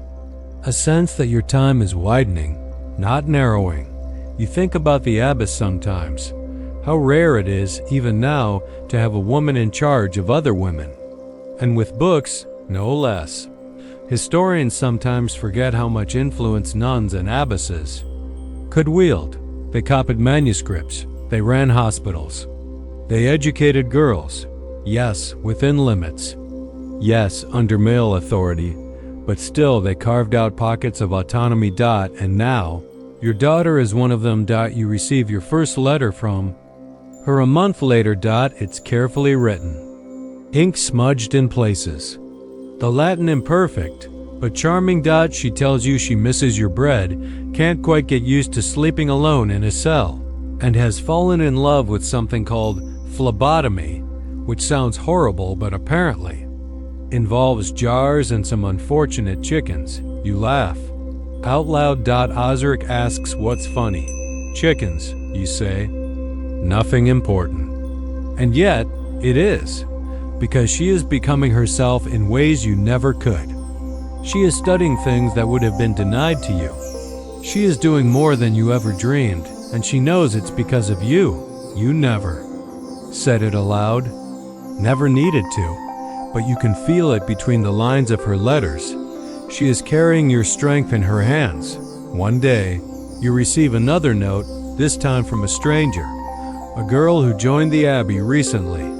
She writes, with clumsy affection, that your daughter taught her how to treat a burn using egg whites and lavender. She also taught her how to curse under her breath in a way that sounds polite to the priest but gets the point across anyway. You grin for hours. She is leaving pieces of you wherever she goes, and even in her absence, she's made you more visible. Women stop you in the village now to ask for advice. Not just about childbirth or baking or gossip, but about living. They ask how to raise daughters who don't shrink, how to teach them to stay soft and brave. At once. How to survive the weight of expectations without becoming hollow. You never claim to have answers, but you tell them this. Let them know they're allowed to want things. That, you think, is the secret no one told you when you were young. Not how to cook or pray or behave, but how to want. And how to name that wanting without shame. That's what you gave your daughter. That's what you're giving now. There's still work. Of course. Always. You mend shirts and boil broth and argue with your son about whether goats should sleep inside the barn or beside it. You suspect the goats would vote for in your bed, if allowed, but the pace is gentler. You've earned that. And every few weeks another letter arrives, sometimes long, sometimes short, sometimes full of questions, sometimes full of facts. You answer them all. Your script is crooked, your spelling inconsistent, but your voice is in every line. And somewhere, in a quiet stone abbey, your daughter reads them by candlelight and smiles the same crooked smile you wore the day she was born. You never planned on becoming the village wise woman. It just happened. One day, someone knocks on your door because their child has a fever. The next, a girl arrives needing a tincture for monthly pain. Before you know it, there's a line outside your cottage on market days, and people start calling you mother. Even when they're older than you still insist they wash their hands before touching anything. Your herbs hang from every rafter now. Lavender, sage, thyme, rose hips all drying in quiet little rows like obedient children. The smell of your home is something between a garden and a grandmother's drawer. Earthy, sharp, soothing. Ozric jokes that even the rats have gotten healthier since you started brewing your potions. You don't mind.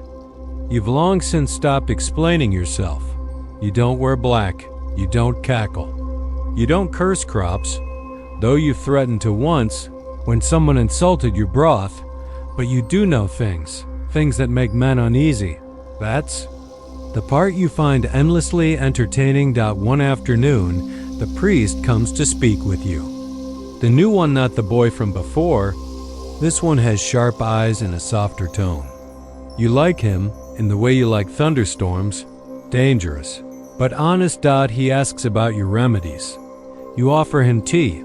He accepts, which tells you everything you need to know. I've heard the villagers come to you, he says. They come to whoever listens, you reply, handing him the mug. He sips it. His eyes widen. Is that honey, you say, and mint? Calm down. He chuckles, but there's something nervous under it. He doesn't ask you to stop. He doesn't accuse you of anything. But he is watching. So you stay careful. Never too loud. Never too strange. You work in the light, but you also know how to walk the edges. Your daughter, when she writes, signs her letters with a little drawing of a blooming flower. It's a small, shared joke between you. The thing they thought would wilt has taken root instead. She tells you about the Abbey Garden, the infirmary, the scriptorium where she copies healing texts into the margins of old psalms. She even mentions a nun named Agnes who talks in her sleep and has memorized every part of the body with unnerving enthusiasm. You're glad she has company. One letter arrives written in ink the color of crushed violets. A failed experiment, your daughter writes, but at least the ink smells nice. You tuck it under your pillow like a charm. Then, one early morning, gray skies, wet leaves, you hear a soft knock. It's a boy, barely old enough to work. His hands tremble. It's my mother, he says. She's not waking up. You go. You don't even grab your basket. The house is dark, damp, too quiet. The mother lies still, face pale and lips blue. You recognize the signs. Stroke, maybe? Or something slower, invisible. You sit with her, take her hand, whisper soft prayers not because they help, but because they soothe. The boy watches you like you're magic. You're not, but you are something. You tell him what you can. You make her comfortable. You leave with instructions for warm broth, gentle touch, quiet singing. She passes later that night. The boy comes to thank you in the morning. Hands you a single egg. It's all they had. You accept it like it's gold. This is what your life is now. A patchwork of small, profound moments. Sadness wrapped in kindness. Healing that doesn't always mean saving. You think of lettuce, long gone now. You wonder if she ever felt the weight of being the one people turned to, even when there was no cure. Probably. And now it's your turn. There are still days when the world feels sharp. The harvest fails again. A child dies of something no tea could touch. A man strikes his wife and no one stops him fast enough. You write to your daughter about these things. You don't hide the truth, but you also tell her about the laughter around your hearth. The way her brother grew 3 inches in a season and now walks like a newborn deer. The time you accidentally gave Osric a tea meant for constipation, and he spent the entire day in the woods. She writes back, serves him right. You can't stop the hard parts of life, but you can soften them with words, with rituals, with knowing. Historians still debate how much influence women like you truly had. You were rarely written about. Your names didn't make the chronicles.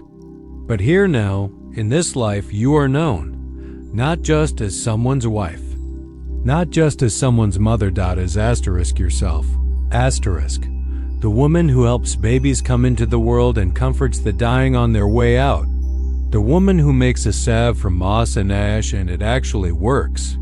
The woman who laughs loudly, prays softly, and never lets a fool leave without a lesson. You've become something of a legend, and yet, nothing about your life feels extraordinary. Your back aches.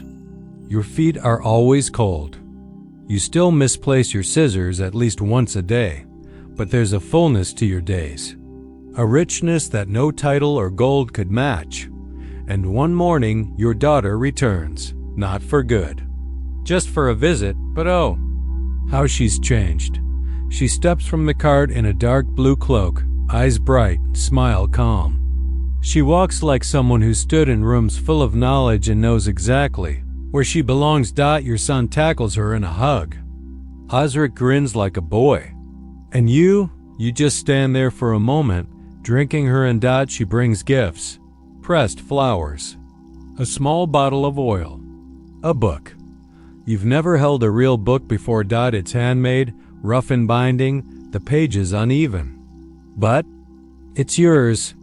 She made it for you. Inside, she's copied your remedies, your tea blends, your stories. It's not finished, she says. There's still room. You open to the last page. Blank. Waiting. And in that moment, you realize you haven't just lived a life. You've made something of it, and it will last longer than you. There's a kind of silence that only comes with age, not the heavy silence of sorrow, or the tense quiet of waiting. No, this is something gentler, like the hush that follows a good meal or the stillness before dawn, satisfied, unhurried, at peace with its own stillness. That's what your days feel like now. You still wake early, of course. That hasn't changed. Your body is set to rhythms older than the rooster. You sweep the floor before anyone else stirs, fold blankets, water the herbs. The air smells like thyme and smoke and old wool. Your hands are slower but sure. And when you sit by the hearth with your tea, there's no need to rush anywhere. Time no longer pulls at you like it used to. The village continues around you, alive and full of its little dramas. Someone's cow has wandered into the church again. A girl is sneaking out to meet a boy she swore she hated last week. The butcher's wife is pregnant with twins and already threatening to name them after saints and pigs. Depending on which comes first, you watch it all with fond amusement. You don't feel removed from it, but you no longer need to be in the center either. You've done your years of center. And now you dwell at the edge, where things grow wild and interesting. Your daughter visits more often these days, not just with letters, but in person. She arrives with satchels full of dried plants, wax-sealed jars, sometimes a second pair of boots for the journey home.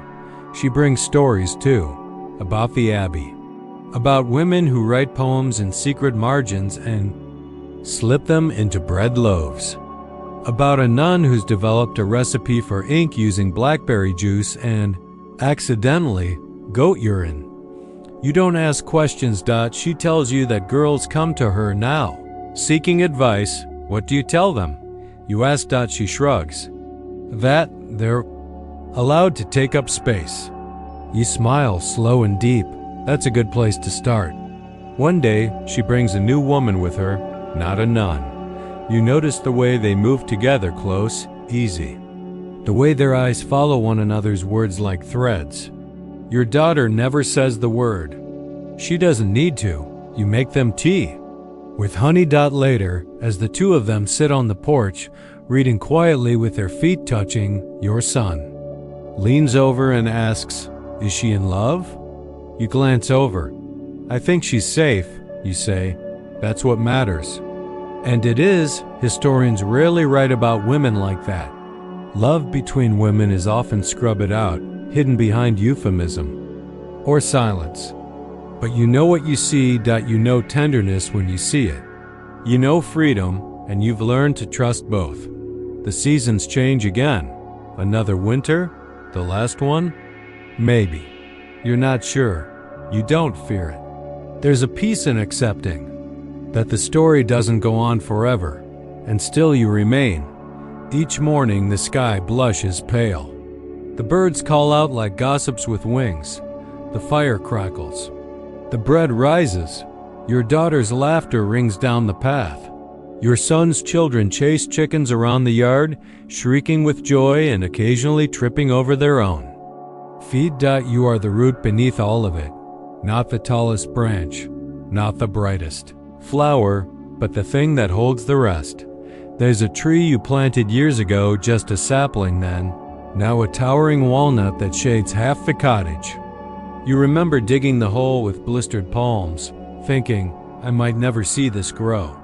And now, it is tall enough to house birds, strong enough for children to climb, broad enough that your daughter sits beneath it with a book open in her lap and her head against the shoulder of someone she loves. You once asked yourself what legacy you could possibly leave without gold or land or title. This is it. Laughter, knowledge, gentle rebellion. A way of walking through the world that says, I was here, and I mattered. One evening, you sit with your daughter beside the fire. She's grinding herbs with your old mortar worn smooth by years of use.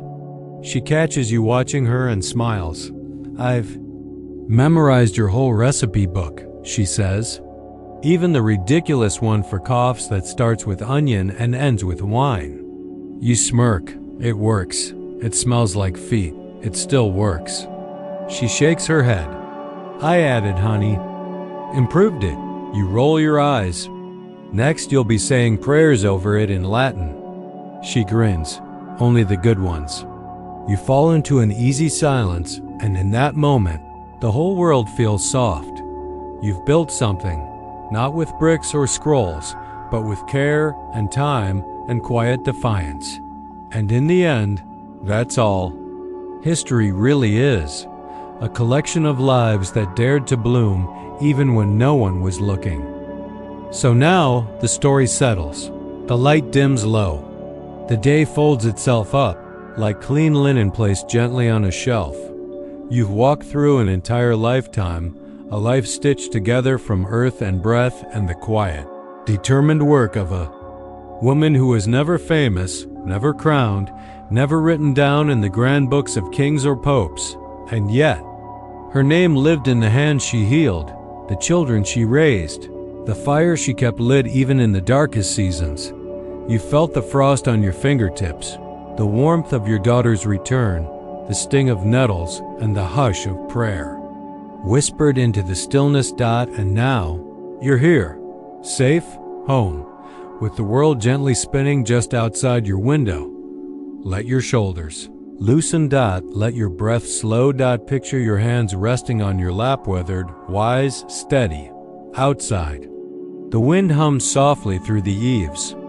The sky has gone deep velvet, stars pricked like tiny pinholes in a lantern. Somewhere an owl stirs. A distant dog gives one lazy bark and then thinks better of it. Everything is quiet now. The garden rests. The hearth still holds a soft glow. And in the next room, someone hums an old melody, low, tuneless, familiar, the kind of sound that lingers in your bones long after the voice is gone. Tonight, you don't need to be strong. You don't need to know everything. You don't need to hold anything up but your own soft breath. Just be. You've lived through storms, through hunger, through love, through change. And here you are. Still enough. Now close your eyes.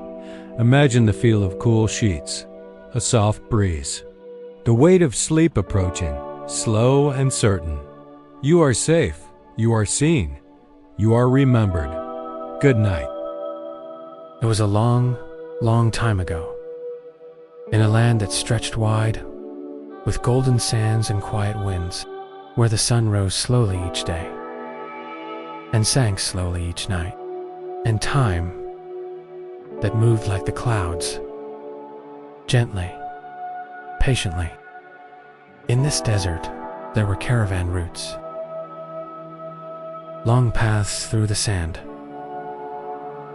walked by travelers and traders, people who moved slowly, carefully, no rushing feet, only sand, wind, from one town to another. Not in a hurry. The desert had no clocks, no loud horns, just a soft touch here, with no loud calls, no sharp commands. Quietly, each morning, the camels would rise from their resting places, stretching their legs, blinking sleep from their big, soft eyes, each item placed with care, not rushed, lifting their long necks. The camel drivers, called mahouts, would also rise, their feet pressing soft prints into the sand, step by step, soft and steady. They would pack the camels slowly, first a blanket, then a rope, then a basket of dried dates, and a small pouch of sweet water. They would walk in silence, a bird far above, or the whisper of sand shifting on a dune, too gold, too white, as the sun rose higher. But it was never too hot at first. Little signs that others had passed this way too, a long, long time ago. Like curtains closing at the end of a long day, only warm, like a gentle hand, or the creak of a leather strap. The sky would turn from pale blue. Along the way, the caravan would pass by flat stones, old wells, and sometimes the remains of forgotten campfires. Sometimes the breeze would carry a faint sound, but mostly it was quiet. the kind of quiet that makes your eyelids feel heavy. The camels walked on, enough for rest. The sun drifted overhead. The sand shimmered. There was no need for hurry, no need for talk. Just the rhythm of hooves, and breath, and wind. The caravan would stop, or under the dry branches of a desert acacia tree. Always the same. They would find a little shade, perhaps behind a tall dune. There, they would unpack slowly. Just a little, a bit of bread, a bite of cheese, a few sips of warm water. Everything calm, everything still. Then they would lie down on mats or on soft cloths, close their eyes, and rest. The camels would lie too, legs folded beneath them, heads low, eyes closing slowly, slowly. No sounds, only the soft hiss of wind, and maybe the creak of rope on wood, nothing else. Far in the distance, the dunes looked like waves, frozen in time, pale gold and warm brown, as if the desert itself were sleeping. And maybe it was. The desert slept a lot. It liked stillness. It liked quiet. Later, when the sun softened, the caravan would rise again. The wind would slow. No loud calls. No sharp sounds. Just soft murmurs. Gentle tugs. Quiet preparation. From white to gold to rose to a deep, dusty violet. He liked to look at the horizon. The journey would begin again. In the same way. stepbystep.com/steady. One of the mahouts, an old man named Yusuf, walked near the front of the line. He always wore a faded blue robe and a white cloth around his head. He didn't talk much, but he smiled often. Over many years, long and flat and far away, as if it might tell him a secret. He had made this journey many times, but that was all right. Understanding didn't need to happen all at once. He didn't count the journeys. He didn't count the days. He only counted the steps, one by one, each like a whisper. Yusuf believed that the desert was a place of dreams, not loud dreams, but quiet ones, the kind that float through the mind when you're half asleep, soft and slow and strange. He once told a younger traveler,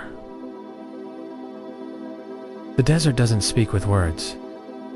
The younger traveler nodded, though he didn't quite understand, especially not in the desert, especially not on a caravan route. As evening approached, the sky would shift again, the light would soften, the shadows would stretch, and the caravan would stop again.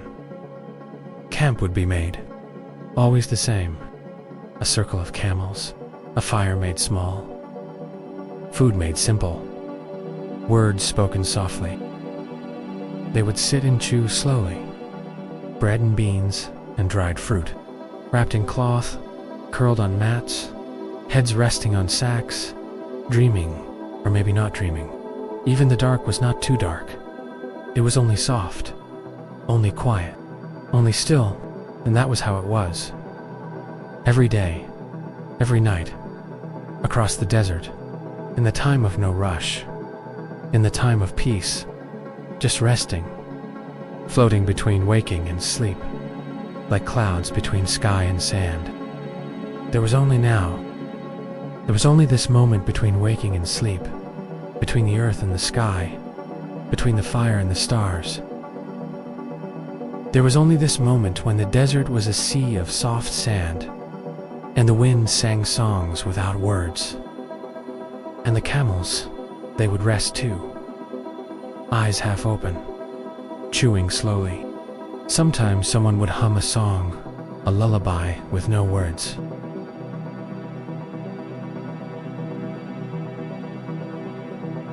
Then as the stars began to show, one by one, blinking slowly into view. The people would sleep. Not really. The stars were too many, too bright, and the moon too round, too gentle. In the time of peace, there was no night and no day. The next morning, just like all the mornings before, began with silence. No roosters, no bells, only the first faint glow of the sun behind the dunes. Just enough to notice a soft orange curve in the far distance, growing very slowly, barely moving. Like the breath of the earth itself, the air was cool and still, the kind of cool that made you pull your shawl a little closer. One by one, the travelers stirred. A rustle of cloth, the shift of a foot, the soft clink of metal from a water jug being lifted. No one spoke loudly. There was no need. They all knew what the morning meant. He had been traveling with a caravan for only a few weeks. Everything still felt new to him, new and old at the same time. They had done this many times before, and that was comforting. Slow. And golden. One of the younger men, a boy really, named Sami, yawned as he sat up. A long stretch of light moved over the sand like honey. He blinked at the rising sun. He didn't rush to stand. No one did. That wasn't the way of the desert. Instead, he sat there for a moment, watching the sand glow, feeling the warmth spread slowly across the air. The camels were already stirring. The grumbling, groaning noises that sounded like complaining, but weren't really. You could hear the soft coughs they made. That was just how camels sounded. Big, gentle, sleepy beasts. They moved slowly, blinking the dust from their lashes, waiting for their mahouts to come and brush their sides, adjust the ropes, pat their necks. Yusuf, the old guide, passed by. Samian gave a small nod. No words. That was all, just a nod. And it was enough. Breakfast was quiet. A few pieces of dried bread, a little salted yogurt, stored in a goatskin pouch, dark and wrinkled, still strong with flavor. Some olives. Warm. Was safe. Always warm. No one minded. In the desert, you did not expect cold things. Warm was normal. Warm was how the desert always was. Breath. The sky above was a perfect blue. By the time the sun had lifted fully into the sky, still low, but brighter now, the caravan was moving again. Their feet pressed softly into the sand, brushing the travelers' clothes, lifting the edges of headscarves, cooling the sweat that began to form slowly on brows and backs. Not too shallow. Forward. You might see a falcon flying high, so high you weren't even sure if it was real, or just something your eyes imagined in the brightness. Not strong, not too deep, just a whisper. There was a rhythm to everything. Step. Sometimes they walked for hours like that. No one counted the hours. They didn't need to. Time didn't matter here. What mattered was movement. Steady movement. Not fast. Sometimes they would pass an old mark or a tall stone with strange carvings, worn smooth by wind and time. Yusuf would stop at those stones. He would touch them with his fingers, close his eyes, say nothing, then walk on. The others followed. The heat had grown stronger. They didn't need to ask what he was doing. Old markers were part of the desert. They told stories without speaking. They remembered things no one else remembered anymore. By midday, the kind that wrapped around you like a heavy blanket, but no one complained. Honest, they just walked slower. Even the camels. Their feet moved more carefully. The desert wasn't cruel. It told you what it was. And you had to listen. When the sun was highest, shade was rare. But sometimes, they'd find a small hollow between two dunes, where the wind had dug out a dip and the sand was cooler. They'd lay down their eyes, closed. Not sleeping, but not awake either. A place between the two, floating, like driftwood on water. Sammy lay there too. He watched the sunlight flicker across the top of the dune, making little shadows dance. His body felt heavy, just slow, calm. Still, he didn't think of home, or his next stop, or what he would do when the caravan ended. In the desert, there was no room for tomorrow, only today, only now. When the shadows stretched long again, the journey resumed, always the same. Step by step, breath by breath. The sun began to dip, and with it, the wind shifted again, cooler now, brushing across cheeks, fluttering robes, making the camels grunt softly. In the distance, someone pointed. A shape. Small. At first. A little building. Stone. Low. With a flat roof and a wooden door. Just one room. But enough to sit. Enough to rest. Enough to find water in the well nearby. The caravan would stop there for the night. The place had no name. Just the station. All the travelers stopped there at some point. It had always been there, and it would always be there.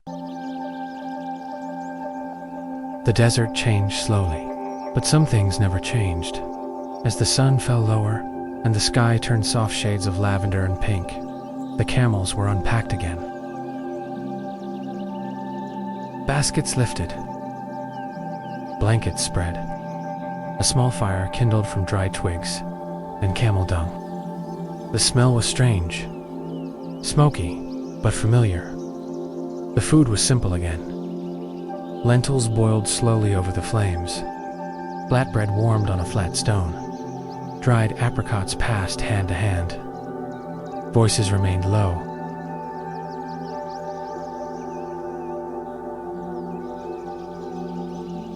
The wind blew softly. First one, then two, then many, endless, like pinholes. In the ceiling of the world, Sammy lay back and watched them. He didn't count them. He just watched, letting his eyes blur, letting his thoughts drift.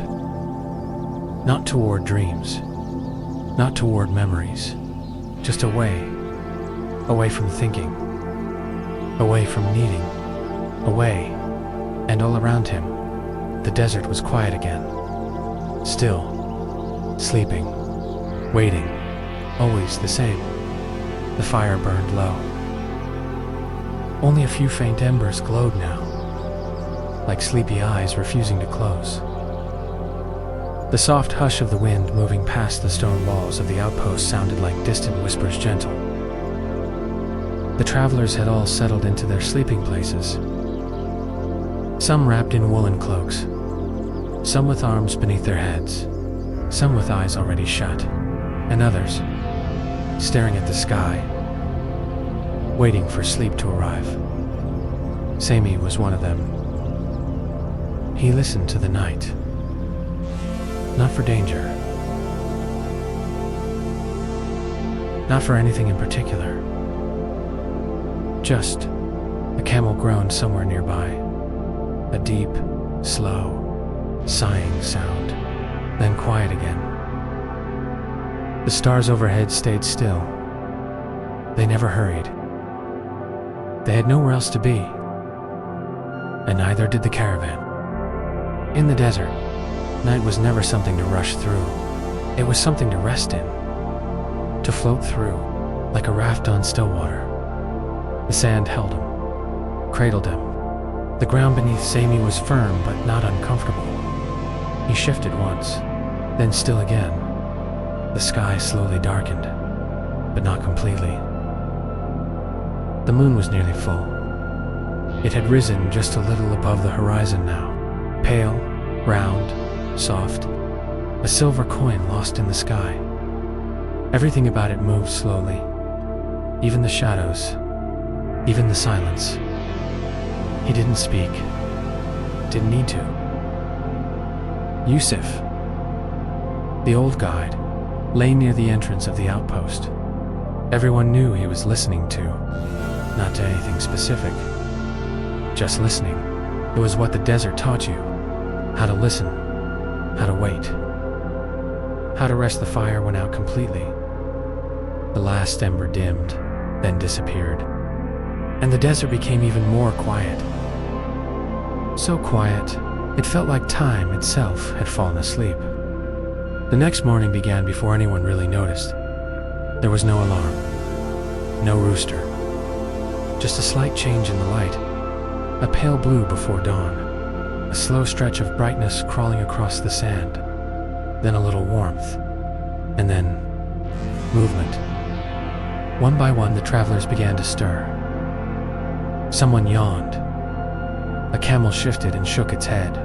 A cough, a whisper, a shuffle. But everything was gentle. Everything was slow. They began packing their things again. Blankets rolled. Water jugs sealed. There was no need to speak. Each person knew their task. Every movement had been done before. Again, always the same. Always the same. Sammy helped load one of the smaller camels. It knelt obediently, letting him tie the basket gently to its side. He worked slowly, just like Yusuf had shown him. Tight, but not too tight. Secure, but soft. The camel blinked slowly at him, then turned its head away. Satisfied. Ready, like a river of cloth and leather and humps, stretching out into the endless pale desert. They moved on. Step, step, step, step. No one needed to. The desert wouldn't allow it. Its rules were simple.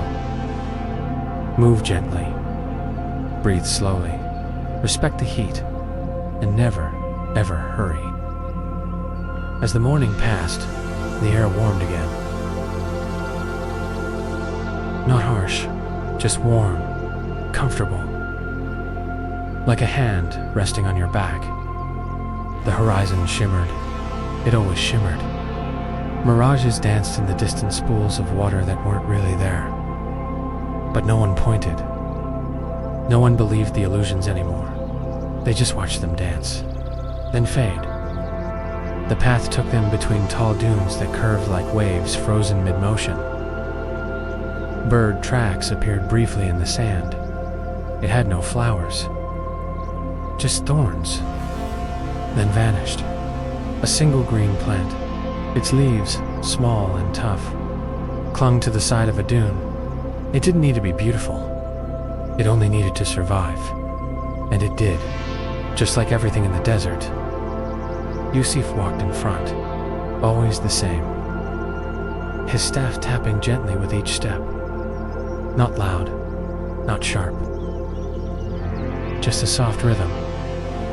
He stopped once, to adjust the cloth around his head, then walked again, always forward. They reached a dry riverbed by noon. It hadn't held water in many years, maybe decades, maybe centuries, but the ground was flatter here, easier for walking, and the air was slightly cooler. So they stopped again, rested again, unpacked again, always the same. Sammy sat on a flat rock and ate a fig. It was soft, sweet, and sticky. The taste was familiar now. He liked the way it clung to his fingers. Like the desert itself. It lingered, He watched an ant climb across his sandal. It moved with purpose, but slowly. He didn't move. He let it pass. Everything in the desert was slow. And that was fine. That was good.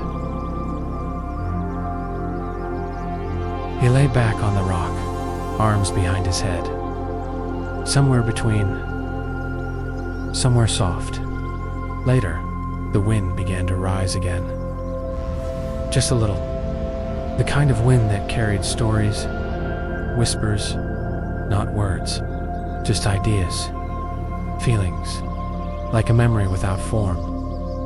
The caravan moved on. Later in the day, they would reach the edge of a dried salt flat, a place where the earth glittered slightly. Not snow, just salt, cracked, white, and smooth. A bright path through the desert. The camels always walked slower there. The light was stronger, and the ground was harder, but it was a place of quiet too, of brightness and stillness. And always the same. Sami had stopped thinking about how far they had traveled. He had stopped thinking about how far they had to go.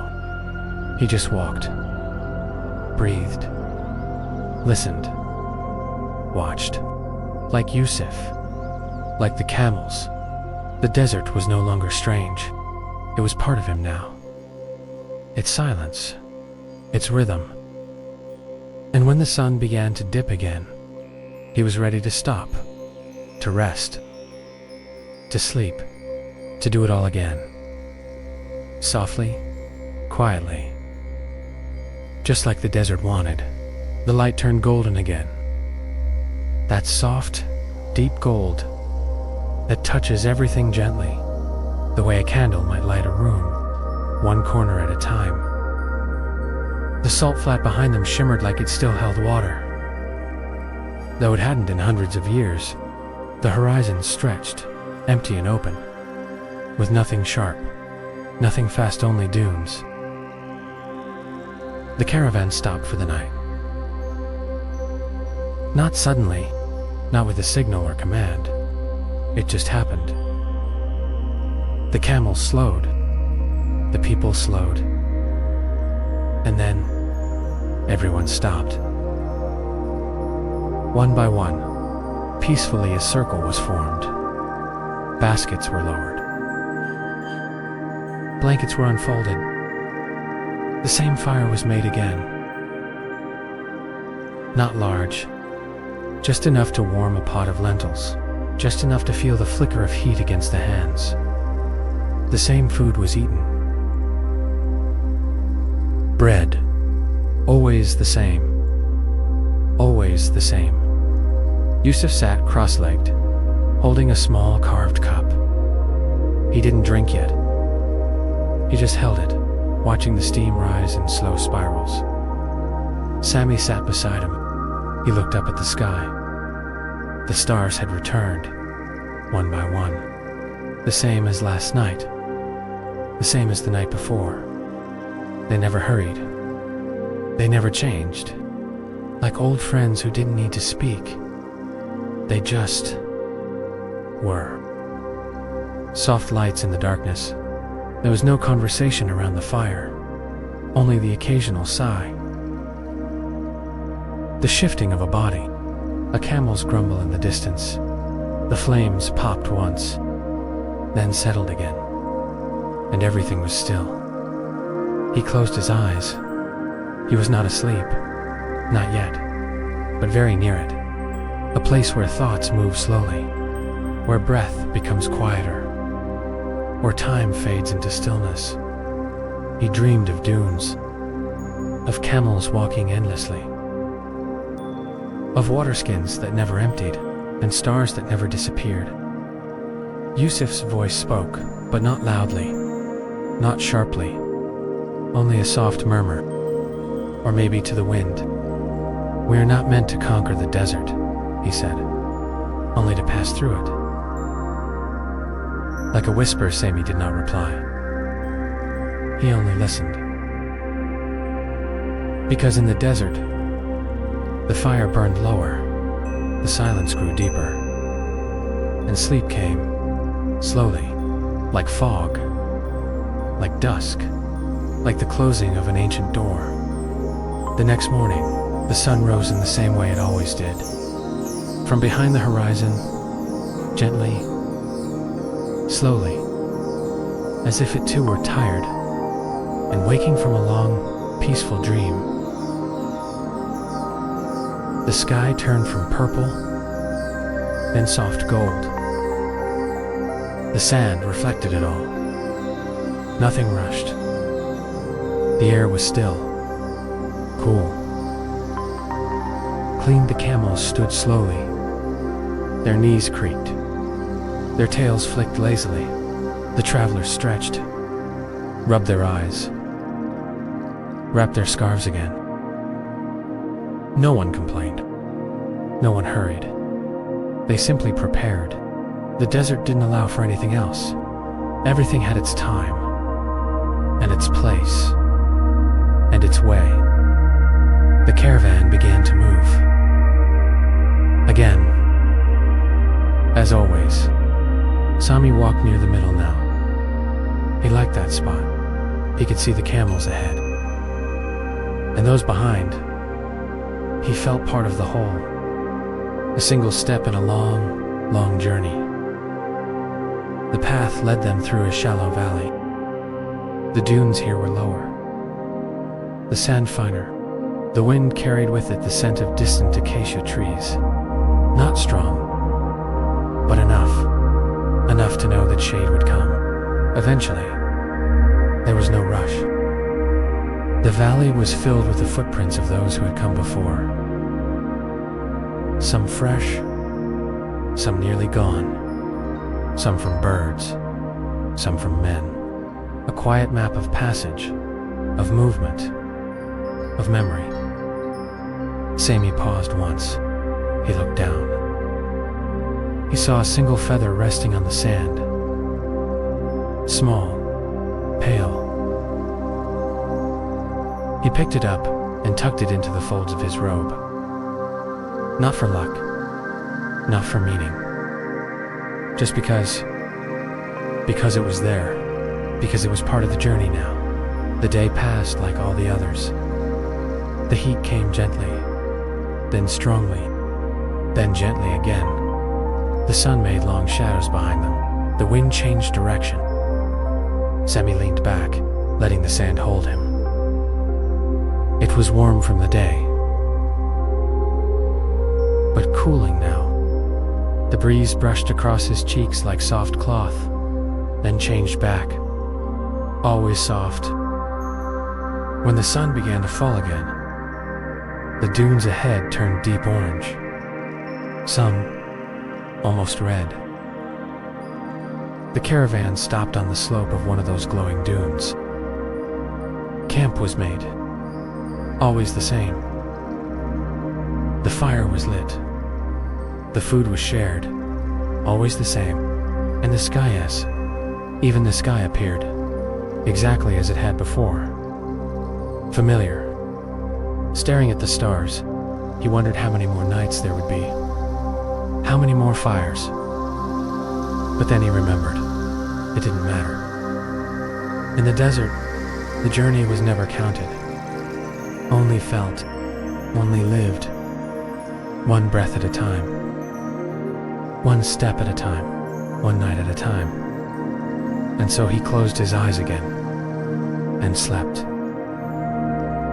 While the wind hummed its endless song, and the stars stayed where they always were, quiet, gentle. Still, the night passed like a shadow drifting across still water, slow, silent, unbroken. And when morning came again, it came just like before, spreading out slowly, patiently, like fingers brushing across a sleeping face. The camels were already stirring, rising to their knees with effort. Their large, sleepy eyes blinked toward the light. The caravan prepared to move again. No urgency, No call to action. Only motion, only rhythm. Blankets folded. Sand shaken from mats. Footsteps brushing the ground in soft, measured lines. Sammy stretched and yawned. He stood, dusted sand from his robe, and reached for his pouch of dried dates. He ate one slowly, chewed, swallowed, felt the quiet sweetness spread gently across his tongue. Yusuf was already walking, not far ahead, just far enough to lead. His staff moved in time with his steps, always tapping softly, always the same. The morning was cool at first, just cool enough to be felt on the skin. The sun still low, the shadows still long. As they moved forward, the dunes curved into soft hills, each one like a wave of time, rising, falling. Still, just the memory of paths walked many times, carved into Yusuf's feet, into the camel's instincts, into the wind itself. They followed the same route as others before them, and others after them would follow the same. Because desert paths are not like city roads. They are quiet paths, invisible paths, remembered more by silence than by sight. The travelers spoke little, perhaps a word, a nod, a gesture. But most of the time, each person lost in the same rhythm, the same thoughts, or no thoughts at all, just breath and step. The sun rose higher. The wind picked up slightly, carrying the scent of old dust and something sweet, maybe a dry flower far off. Sami walked beside one of the older camels now. It had gray around its eyes. It moved slower than the rest, but steady, very steady. He liked walking near it. Its calmness calmed him. Its breathing was deep and regular, like a lullaby with no tune. In and out, like waves against shore. At midday, they found shade beside a pile of stones, an old rest point. No roof, no walls, just stones, arranged by travelers long ago. A sign that others had paused here too, that they had sat and eaten and rested. Sami leaned against one of the stones. It was warm from the sun, but not too warm, comfortably warm, like a hug from the earth. He drank a little water, just enough, not too much. The others did the same. A piece of bread, a few nuts, a dried apricot. They sat quietly, some with eyes closed, some with eyes open, watching the horizon as if waiting for it to change. It didn't, and that was fine. It stayed just the same. Flat, vast, endless. The kind of view that quiets the mind. After some time, Yusuf stood again. Gently, not with a word, not with a gesture, just, and the others followed. They walked again, the same pace, the same silence, always the same, always the same. It's nice. Sami adjusted the cloth on his head. Sweat gathered at his neck, but he didn't complain. He didn't even think to complain. Because this was the desert, and the desert simply was. There was no point in wishing it different. They walked until the light began to change again. The color of the sand deepened. The wind cooled. The sky shifted from white to soft gold, to rose, to gray, and that meant it was time to stop. Not because of clocks, not because of miles, but because the light told them so. And the desert always told the truth. They camped near a low ridge. one side protected from the breeze. The fire was made again, slowly, softly. One spark, then two. Always the same. The same meal was prepared. Lentils, flatbread, warm water, with mint leaves that had been dried long ago. Sami sat beside the fire. He didn't speak.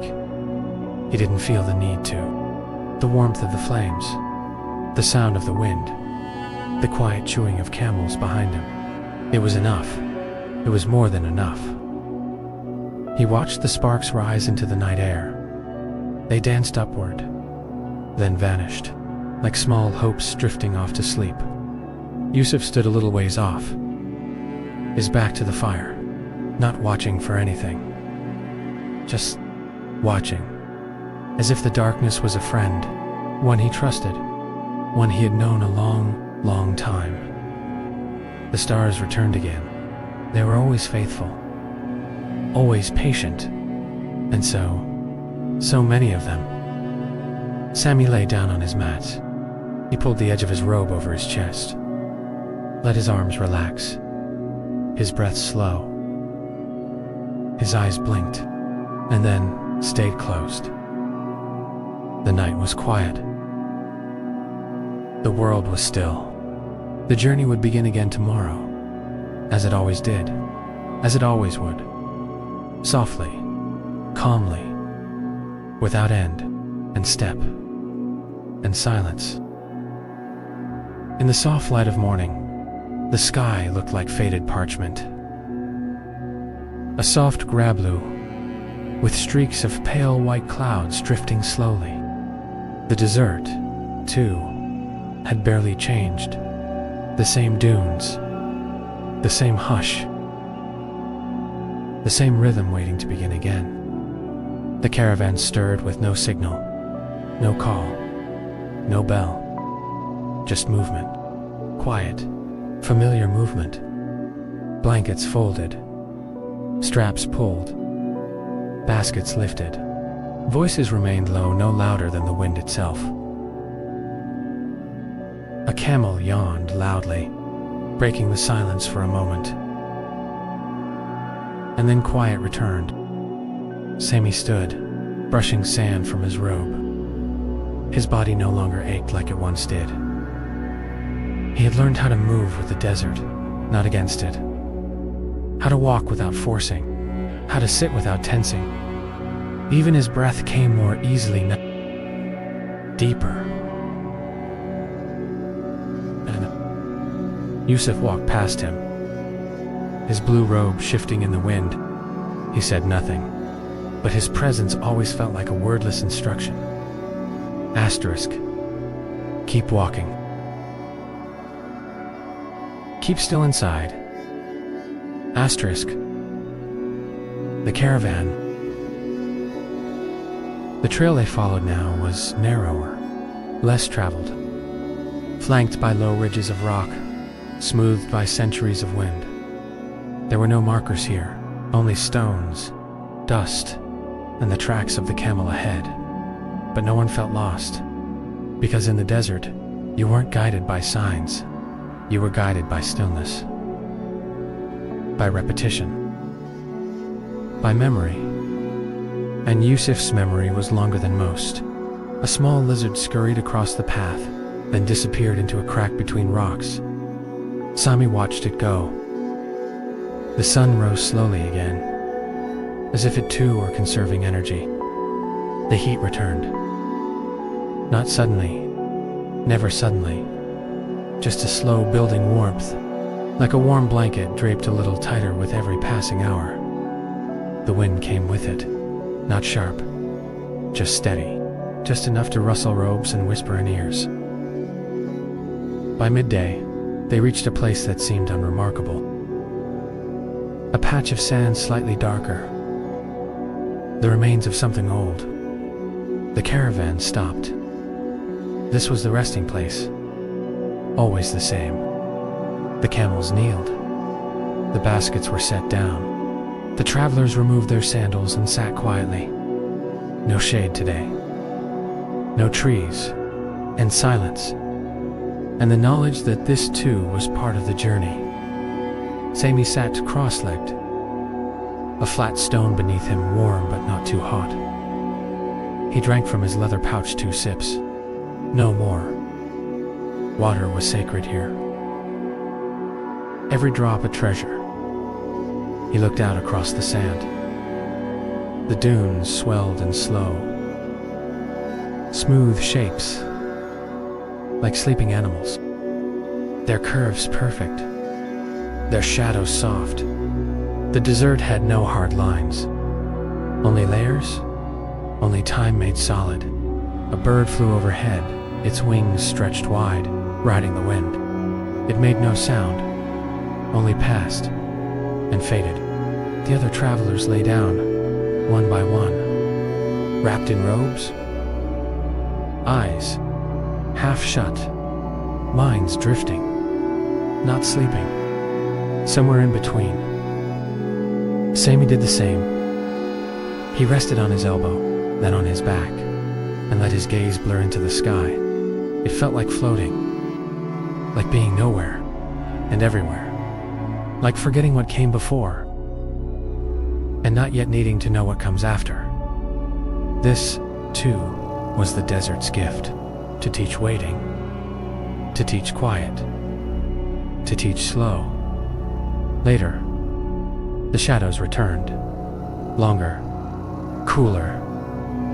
Time to move again. The sound of bags being tied,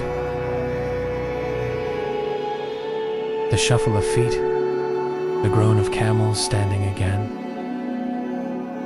The caravan moved on. Sami counted his steps for a while, just to pass the time. He reached 100, then 200, then stopped counting. It didn't matter.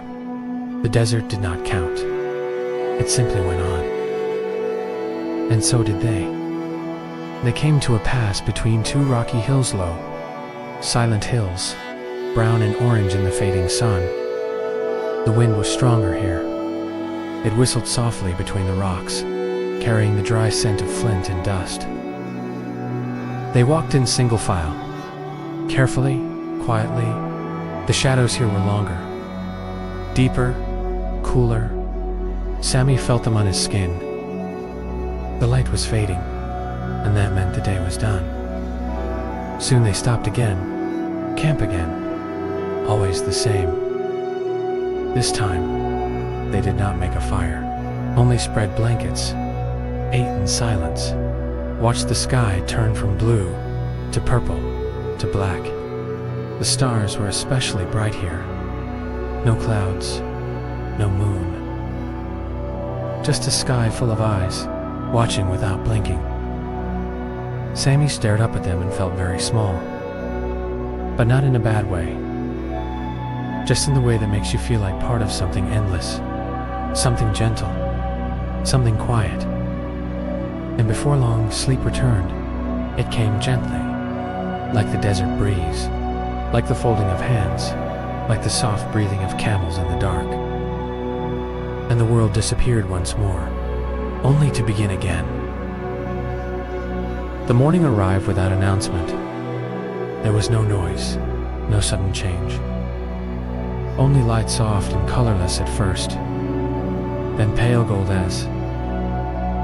The sky brightened once more, and the silence of the stars gave way to the silence of the sun.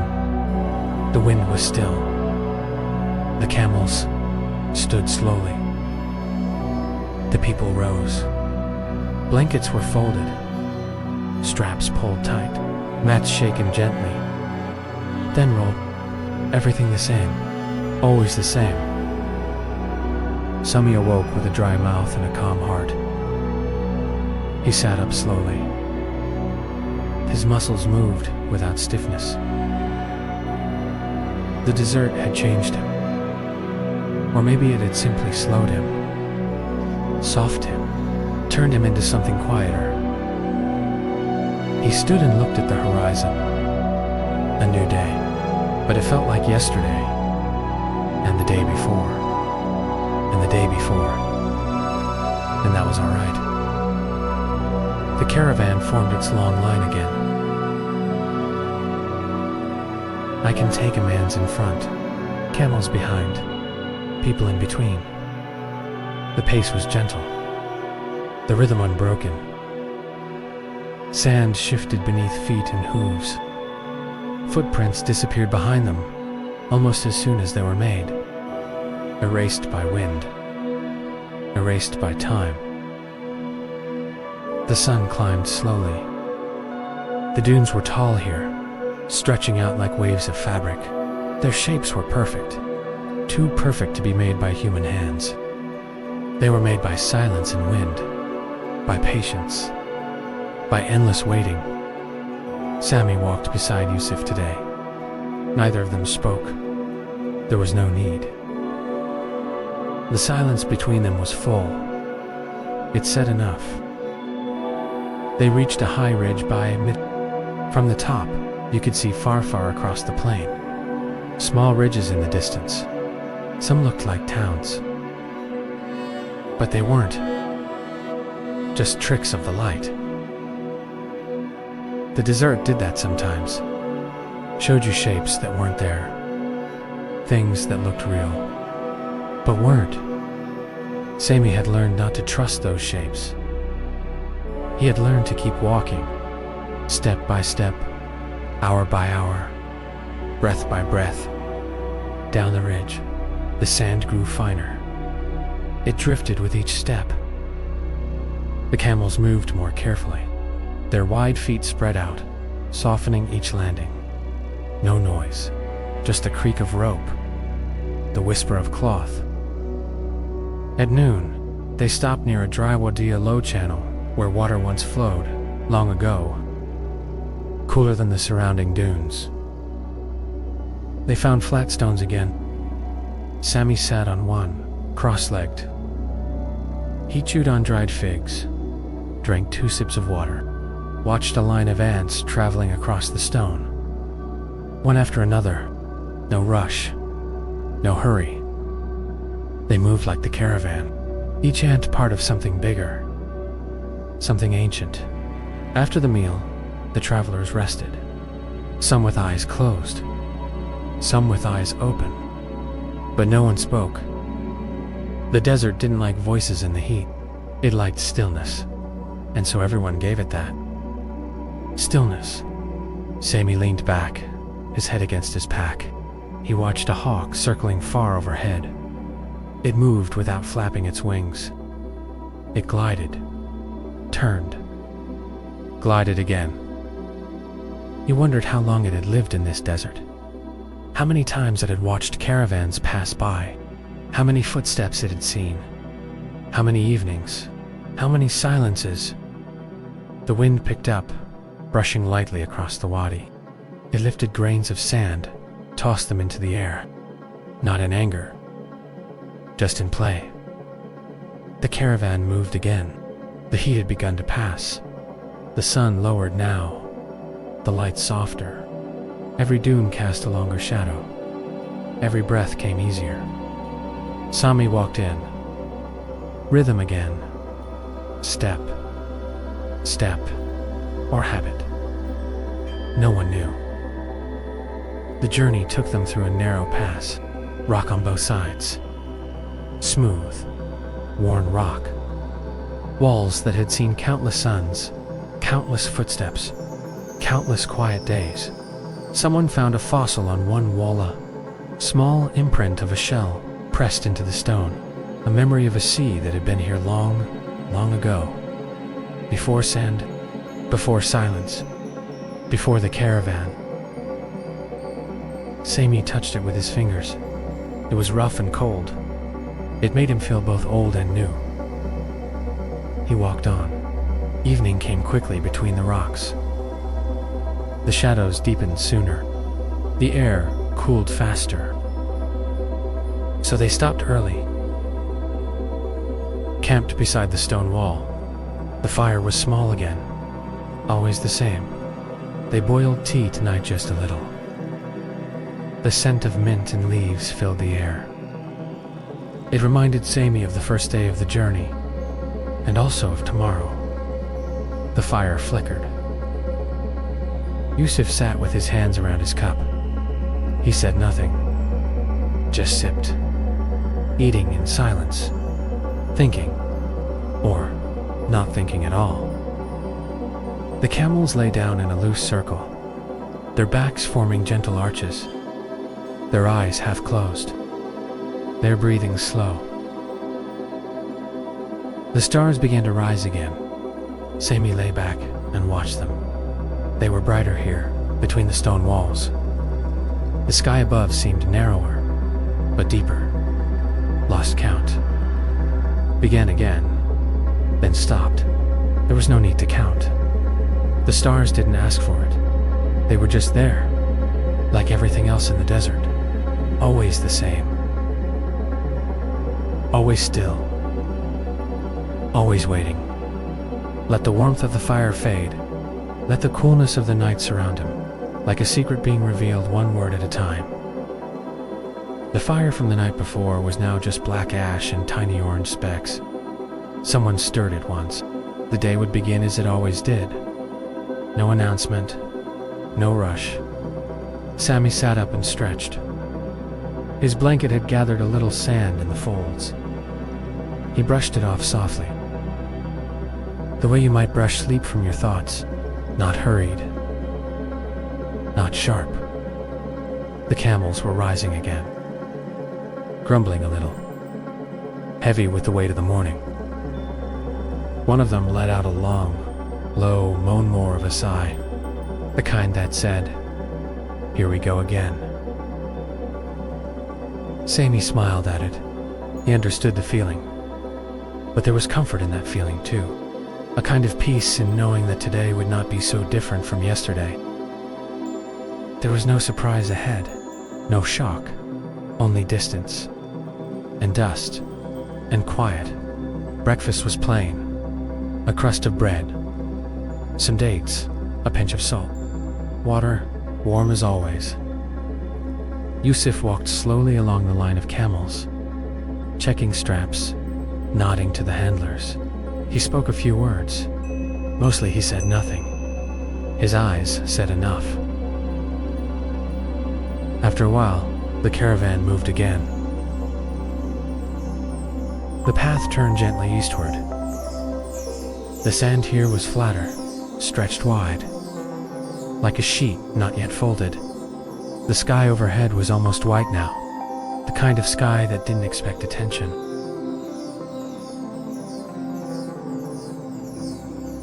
It's simply... Sami adjusted the cloth around his head and followed the steps ahead of him.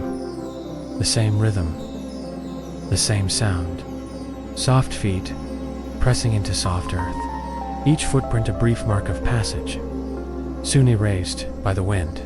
There was no need to remember them. The desert remembered everything, but not the way people do. It remembered with silence, with space, with stillness. They walked all morning, past more dunes, past more stone, past more nothing. And that, too, was something. To pass, to move through emptiness, and feel full. They stopped at midday, near a dry thorn bush. It had no leaves, only branches, twisted, sharp, but alive. Somehow a few yellow flowers clung to it like forgotten thoughts. They laid their packs near it. The thorn bush offered little shade, but they didn't need much. Just a pause, just a breath. Sami leaned against his pack and pulled his scarf up over his nose. The breeze was warmer now, not unpleasant, just persistent. He closed his eyes and listened. The sound of the wind, the groan of a camel shifting weight, the dry crackle of someone chewing bread. These sounds didn't interrupt the silence. They were part of it, like notes in a lullaby. The others rested as well. Yusuf lay flat on his back, arms crossed over his chest. eyes closed beneath the shadow of his head wrap. He looked almost like a stone himself. Still. Weathered. The hours passed in quiet. Time had little meaning here. When the light began to lean westward, they stood again, one by one, in no particular order, just when it felt right. The caravan began moving. Step, step, step, deeper than thought. Sami walked behind a man named Idris. He had traveled this route more times than anyone could count. He never spoke unless asked, and when he spoke, it was softly. Now, he said nothing. Just walked. Sami studied the back of Idris's head. The way his scarf flapped gently in the wind, the dust on his shoulders, the worn soles of his sandals. All of it familiar. All of it. Part of the pattern. They walked until the land ahead began to slope downward, barely noticeable at first. But then more. They were entering a dry basin, a place where ancient rains had once pooled. Long ago, before memory, before names, there were stones here, gathered in circles, old fire pits, marks of other travelers, but never truly gone.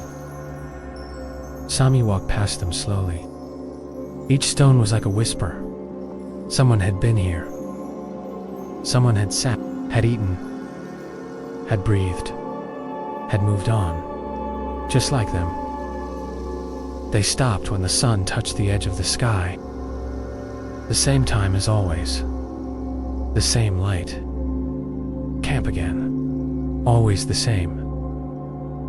They unpacked slowly. Unrolled mats. Set stones for a small fire. The camels were fed. The food was shared. The stars returned. So many stars. Sami lay flat on his mat and looked up. The stars were thick tonight. They filled the sky like dust fills the desert. He thought of counting them again, but didn't. He had learned not to. Some things weren't meant to be counted. They were only meant to be seen, to be felt, to be trusted, to be known in silence. The fire crackled. Soft. A pot boiled faintly. A camel sneezed in the dark. Sami breathed out. Long. Deep. The wind had stilled completely.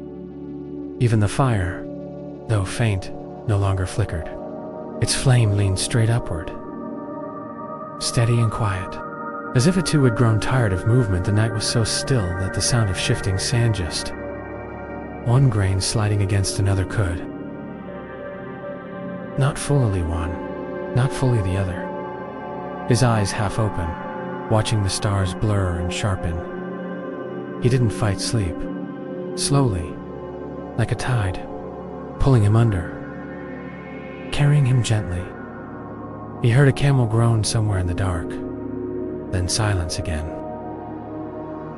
Yusuf's voice, very soft, floated into the stillness. Not a sentence, not a story, just a line of words, spoken like a prayer. Every step is the same. Until it becomes a memory, then nothing more. No response, no movement. Just breath, and night. The morning, when it came, was silver. Not golden, not gray, just soft, clean silver, as if the desert had been quietly dusted with light. Sami opened his eyes and saw the gentle arc of a dune outlined by that silver glow. He sat up slowly. His blanket clung to him. The sand was cold beneath. A single beetle crawled near his sandal, then turned. Its legs moved carefully, deliberately. It had somewhere to go, even if that place was only a few steps away. The caravan prepared again. No urgency, no talk. Everything as before. Blankets folded. Mats tied, packs lifted, camels rising, one at a time, some slower than others, but all the same. In the end, Sami tied his head wrap tighter. Today, the wind would return. He could feel it. The way the sand smelled, the way the air moved just slightly faster across his skin. They walked. The basin they had camped in gave way too wide. Open flats, just hard-packed earth, cracked, pale. The sound of feet against firmness, no sinking, no soft crunch, just tap, step, step. Even the camels made more noise here. Leather against rock, hooves against dust. The sun rose higher, its light wider now, more direct, but the wind helped. It came from the west, gentle, cool. It pulled at their robes, lifted grains of sand, whispered across lips and ears. Sami liked the wind. It kept him awake without pushing. It kept the heat at bay. By midday, they had covered much ground, or maybe not. It was hard to know. It moved with them, like a quiet companion that always stayed just ahead. They paused near a fallen rock, a single boulder. Smooth on one side, jagged on the other, not much. Pulled at scarves, stung the eyes just a little, but no one complained. This was normal. Expected, accepted, a part of the journey. They stopped near sunset at the edge of a low ridge. Beyond it, the land dipped and disappeared. A new kind of terrain, one they hadn't seen in days. Sami climbed to the top of the ridge before unpacking. He wanted to see. He stood in the wind, his scarf pressed tight to his cheeks. The land below rippled soft, hills like frozen waves. A dry riverbed curved between them, pale and wide. He took a deep breath. The air smelled cleaner here. Less dust, more stone, something different, but not unfamiliar. He stood for a moment longer, then turned and walked back to camp. The fire was already lit. Bread was heating. The scent of cumin and dry lentils filled the air. Sami sat beside it, rubbed his palms, watched the flame move in slow patterns. The wind had calmed again, for now Yusuf handed him a cup of tea. Warm, not hot. Just right. The stars appeared again, this time clearer than ever. The sky was wide tonight, endless, sharp. He lay down on his mat, eyes open, then closed, then open again. A breath, then another, and slowly, gently, sleep arrived once more, on silent feet, under silent stars, in the quiet, endless, familiar hush of the desert. Sleep faded, not all at once, but slowly, like mist rising from the dunes, like memory slipping away with the night. Sami opened his eyes to soft pink light. The sun had not yet risen fully, only its edge appeared over the far ridge, just enough to color the sand, to turn it gold in places, and rose in others. The fire had gone out during the night. Only a small circle of ash remained. A few embers still alive, breathing faint red. The camp was quiet, but not still. There was movement now, low. Blankets were being folded. Mats rolled. Camel saddles adjusted. Not hurried, not loud, just steady. Sami stood and stretched his arms overhead. The air was cool. The kind of cool that makes you pull your scarf closer, even though you know it will be hot again soon. Very hot. But that was later. Now it was morning. Now it was quiet. The camels made low, grumbling sounds. One of them refused to rise for a while, then did, with a great snort and a twitch of its head, as if to say, "Fine, again." Sammy chuckled softly. Their tired loyalty, their unhurried strength. Breakfast was dates again, and warm water, and a handful of pistachios from someone's pouch. Always simple, always enough. The caravan began to move just after the sun cleared the horizon. Long shadows stretched behind them. The sand ahead glowed. The path now wound through stony ridge. Small rocks scattered across the ground. The sound of footsteps changed. Softer on sand, sharper on stone. The group walked single file again, the trail narrowing between hills. Sami walked near the rear. He watched the feet ahead of him, noticed how each person placed their foot just so, on certain stones, between others. It was like watching a slow dance, a shared rhythm. Each step predictable, each movement part of something larger. The desert had taught them this. Step, breathe, pause, step. They crossed the dry riverbed.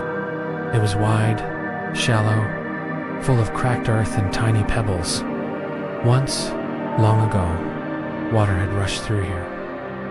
Now it was silent, but not dead. There were signs of life, tracks in the dust, a few tufts of green, a thin plant with small white flowers. Sami stopped and knelt beside it. He didn't touch, just looked, then stood again and walked on. By midday, they reached the base of a tall dune, the tallest they had seen in days. It rose like a golden wall in front of them. Not steep, but long, a slow climb. Yusuf stood at the bottom, scanning the slope. Then he began to climb, without a word, just motion. Soft, the others followed. Sami took it slow, each step sinking slightly, then rising, then sinking again. The sand was warm now, not hot, but close. The air around him shimmered faintly. The only sound was the wind moving sand and the faint huff of breath. No talking, no questions, just climbing. When they reached the top, the view opened wide again, so wide it made you stop. Everything stretched flat. Plains, rippled dunes, distant hills, no walls, no cities, just space. Breathable space. Yusuf stood with his hands on his staff, looking out. His face calm, his eyes unreadable. He pointed to a darker shape in the distance. A black speck, still small, still far, but real. A well, then said nothing more. Sami looked at the spot. It didn't move. It didn't grow. But knowing it was there changed something. It was a destination. A resting point. A place with water, with coolness, with shade, even if only for a moment. They descended the dune slowly. Each step easier now. The sand carried them down, the wind behind them. By afternoon, the heat returned fully. Strong, dry. Bright the land grew flatter again. Sami could see it more clearly. Stone walls, a few palm trees. A low shelter with cloth draped across wooden beams. He kept walking, not faster, not slower. Step, step, step. The sun slid westward, and finally, close enough to smell the trees, to hear the faint clink of buckets, they had arrived. No one cheered. No one clapped. They just slowed, stopped, smiled. They let the moment settle. Let the desert acknowledge them. Then began to unpack. One of the men filled a clay pot and passed it around. Each person took a sip, then another, not hurried. Sammy let the water touch his lips, then his tongue, then his throat. It was cool. Cooler than anything he had tasted in days. It reminded him of shade, of softness, of pause. He sat beneath one of the palm trees and leaned back against its trunk, rough bark against his back, smooth sand under his feet. The sky above turning softer now. The caravan would rest here tonight, longer than usual, a pause in the rhythm. But not an end, just another breath. In the middle of the long, slow, quiet journey, the well offered more than water. It offered stillness of a different kind, a deeper pause, a place where the routine of travel softened to something slower still. Sammy sat under the palm for a long while. He didn't speak, didn't move, only listened. Not to sounds, but to the silence around the sounds. The whisper of the wind brushing palm fronds, the soft splash of water from a bucket being lowered, the shuffling of a camel lying down. Time passed, but not in a way that mattered. No one checked the hour. No one asked what came next. They simply let the moment stretch. And some of the travelers took off their sandals, letting their feet feel the cool sand in the shade. Some leaned back against packs, hats tilted over eyes. Yusuf remained sitting cross-legged near the well. He dipped a cloth into the water and laid it across the back of his neck. A quiet act, a small kindness to his body. Sammy walked to the edge of the well. He peered down. The water inside was dark, still, enough for those who came with humility, those who took only what they needed. He dipped a small cup and drank again, then sat nearby and let his arms rest on his knees. Across the camp, someone hummed. Just a few notes, not a song. Really, just something soft and shapeless. Like the wind, if the wind had a voice, evening came with its usual grace. The sky changed color just, as it always did. Gold turned to rose, then faded to blue, then deepened. As the last warmth of day clung to the trunks, to the stones, to the rolled-up mats, a fire was made again. Small, but comforting. Its light flickered across calm faces. Dinner was rice tonight, a gift from a previous stop, carried carefully, cooked slowly. Each grain, a treasure, savoring the simple softness of it. The taste of plain food after a long day of wind and light. After the meal, he laid on his back and watched the sky. The stars were clear again, as if water and stars belonged together, reflecting each other, echoing each other's calm. Yusuf came to sit near him, not too close, not too far. They didn't speak. They didn't need to. Their silence was full, comfortable. Sammy closed his eyes after a while. He didn't know if he was sleeping, or just resting, or dreaming with his eyes open.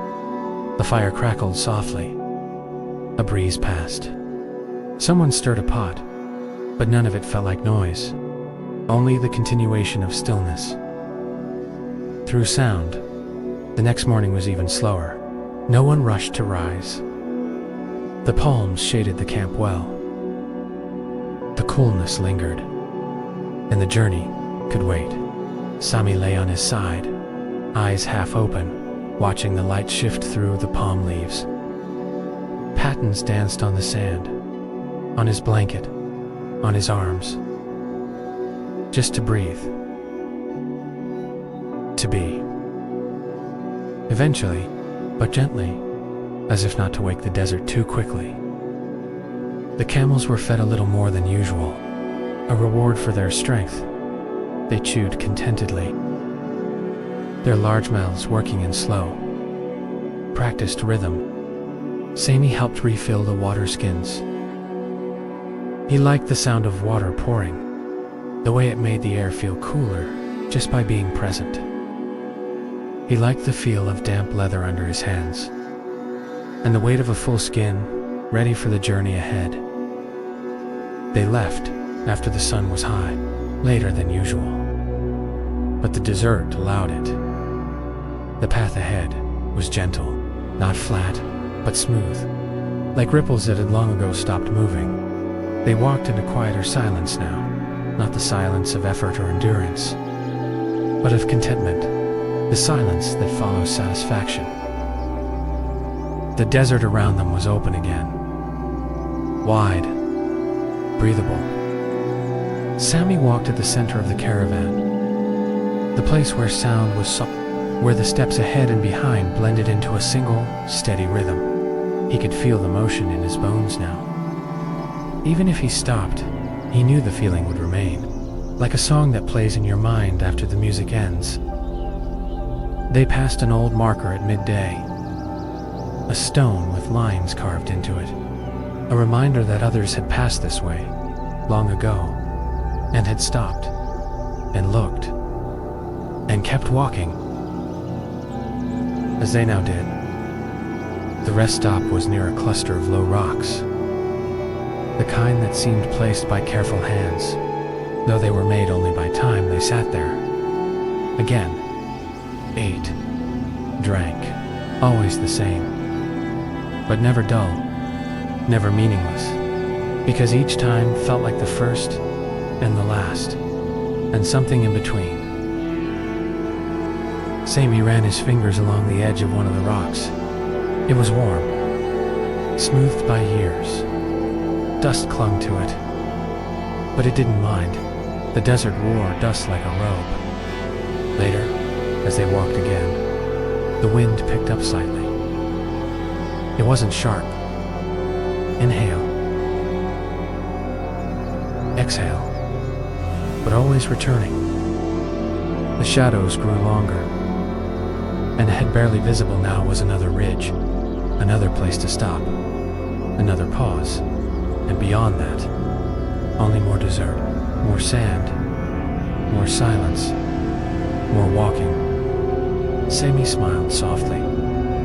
There was nothing to chase, nothing to reach, only the journey, only the steps, one after another, like grains of sand slipping through fingers. Gone, but not lost. Just a few dry twigs, a handful of old palm fronds they'd carried from the well. Still, the flame glowed. Its light danced across tired faces. No one spoke, not because they were too tired, but because there was nothing that needed saying. Sometimes words only cluttered the silence. Tonight, silence was clean, clear. Sami sat cross-legged. The heat was gentle, like the desert's breath, like the memory of the sun, still resting just below the horizon. He closed his eyes for a moment and listened. To the fire, to the wind, to the familiar rustle of camels shifting their weight. The world, even now, was full of motion, but slow motion, motion that didn't disturb, only reminded that life was always happening, even in stillness. Especially in stillness. He lay down on his mat, wrapped his robe a little tighter, felt the sand under his spine. The sky above so wide, It made him feel weightless. He didn't try to sleep. He just allowed it. Allowed the rhythm of the journey to carry him even in rest. And sleep came again, like it always did, like a companion. Old, trusted, soft-footed. The next camp was simple. Just a flat clearing near a long, low ridge. No trees, no water. Only stones. But it was enough. It was always enough. The fire was smaller tonight. There wasn't much to burn. When morning came, it came softly. Just a pale light at first. Nothing loud. Nothing bright. Just the slow turning of night into day. The sand looked silver again. Cool and smooth. As though it had never held heat at all. Sammy sat up. Blinking slowly.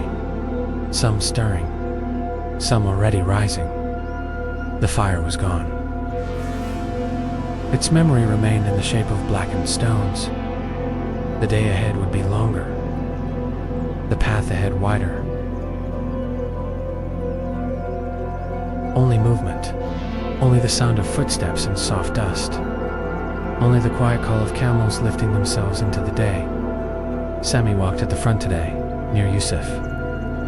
It was rare for him to do that. He usually liked the middle. But today felt different. Not in any sharp way. Just in a small, quiet way. Like a thought that had not yet formed. Yusuf didn't speak. He only walked. His staff tapping softly every few steps. But his presence was calming. It always was. A living reminder of how long the road had been. And how much road still remained. But from the low sun, glancing off sand and stone, it made everything look like it was floating. Even the camels, even the people, thicker, more difficult to walk through. But they kept moving, not faster, not slower. Yusuf occasionally glanced up at the sky. He was watching the light, reading it, the way others read maps or books. The desert had no signs, only light and shadow. The afternoon passed in long stretches of sameness, each dune like the last, each step like the one before. But Sami had stopped looking for difference. He had learned that sameness could be peaceful, that repetition was not dull, but deep. It carved something inside him, made space where noise used to be. When they finally stopped for the day, the land around them looked exactly like the place they had left that morning. Only slightly, only just enough. The fire was made. The meal was shared. The stars appeared again. Sami lay on his side and watched a small beetle crawl across his mat. Its legs moved slowly, its shell glossy under starlight. It didn't seem to know where it was going, but it moved anyway. Like the caravan, like the journey, like sleep itself.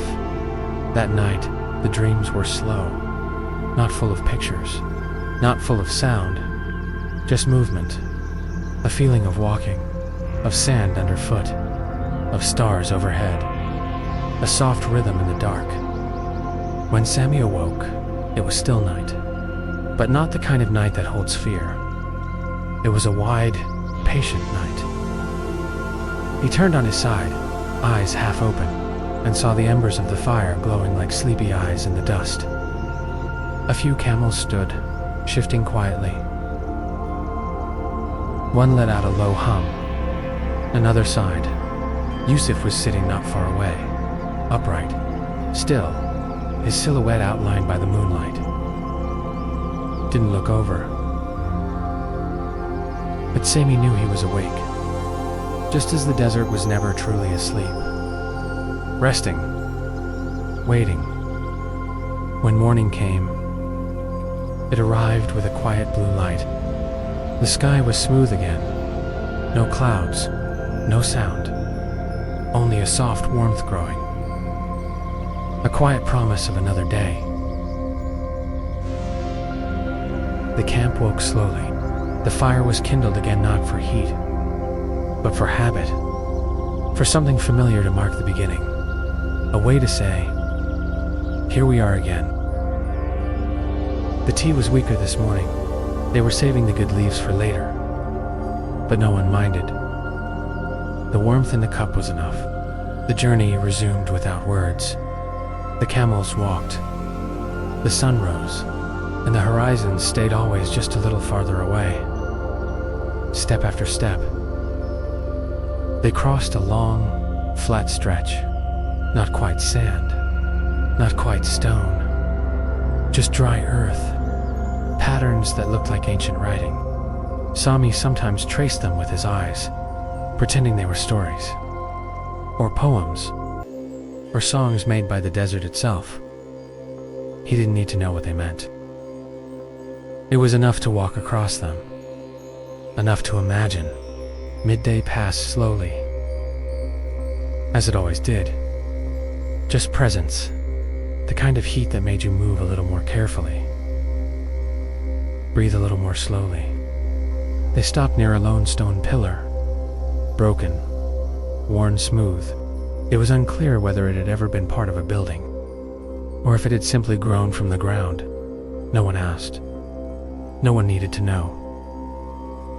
It cast a small shadow, and that was enough. The travelers sat, ate, quietly. Sami leaned his back against the pillar and looked out across the flatland. Nothing moved, and yet everything was changing. The light, the heat, the sound of the wind, soft reminders that time was always passing even when it didn't feel like it. Yusuf walked slowly around the pillar, then sat nearby. He didn't say anything, but Sami felt the meaning in his presence. The way to travelers don't need words to understand. They're on the same road. Later, walked again. Breath, step, tap. Each one the same. Sami watched the ground ahead of him, the way the dust shifted with each footfall, the way the camel's hooves pressed, gentle prints that faded seconds later. There was something beautiful in how nothing stayed. No marks, no scars, only motion. By late afternoon, the light changed again. The shadows stretched farther. The wind cooled. They walked through a small dip in the Landa hollow filled with fine sand. It flowed around their ankles, slowed their steps. But still, no one stopped. No one complained. The struggle was part of the rhythm, part of the quiet music of the road. At the edge of the hollow, a bird lifted into the air, its wings wide. It circled twice, then glided eastward into the distance. Sami watched it until it disappeared. It reminded him of the stars, and the dunes, and the caravan. Things that moved, things that didn't ask to be noticed. But were they stopped near sunset on a rise between two dunes? The wind had softened the top. It felt like sitting on a pillow. The fire was lit with careful hands. The food cooked slowly. The sky turned gold, then orange, then purple. The colors faded one by one, like the end of a song. The stars arrived again, unhurried, steady, faithful. Sami lay down on his mat and looked at them. He didn't count them. He didn't need to. He just let them be there, above, watching, waiting, the same way the desert waited, not for something in particular, just because. He closed his eyes and listened to the sound of the fire popping, to the slow, steady breathing of camels, to the hush that always came just before sleep, and he let himself drift again, float again into that soft, in-between place where the journey didn't end, but simply continued, even in dreams. The night passed gently. No storms, No sudden winds, only the slow ticking of time beneath the stars. A time so quiet, you almost forgot it was moving at all. And maybe that was the point. To forget. To simply be. When Sammy opened his eyes, it was still early. The light had not fully arrived, but it was coming. Like everything in the desert, it arrived slowly, never rushing. He sat up on his mat, shook the sand from the edge of his robe, ran his fingers through his hair, then looked around. The others were beginning to stir. Blankets were being folded. Water poured softly into clay cups. Camels stretched long necks, a yawn from one, a low grunt from another. Even their waking was quiet.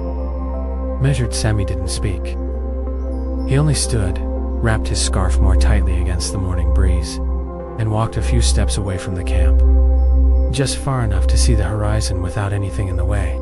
The sky was changing now, light, growing stronger, still soft, but golden at the edges.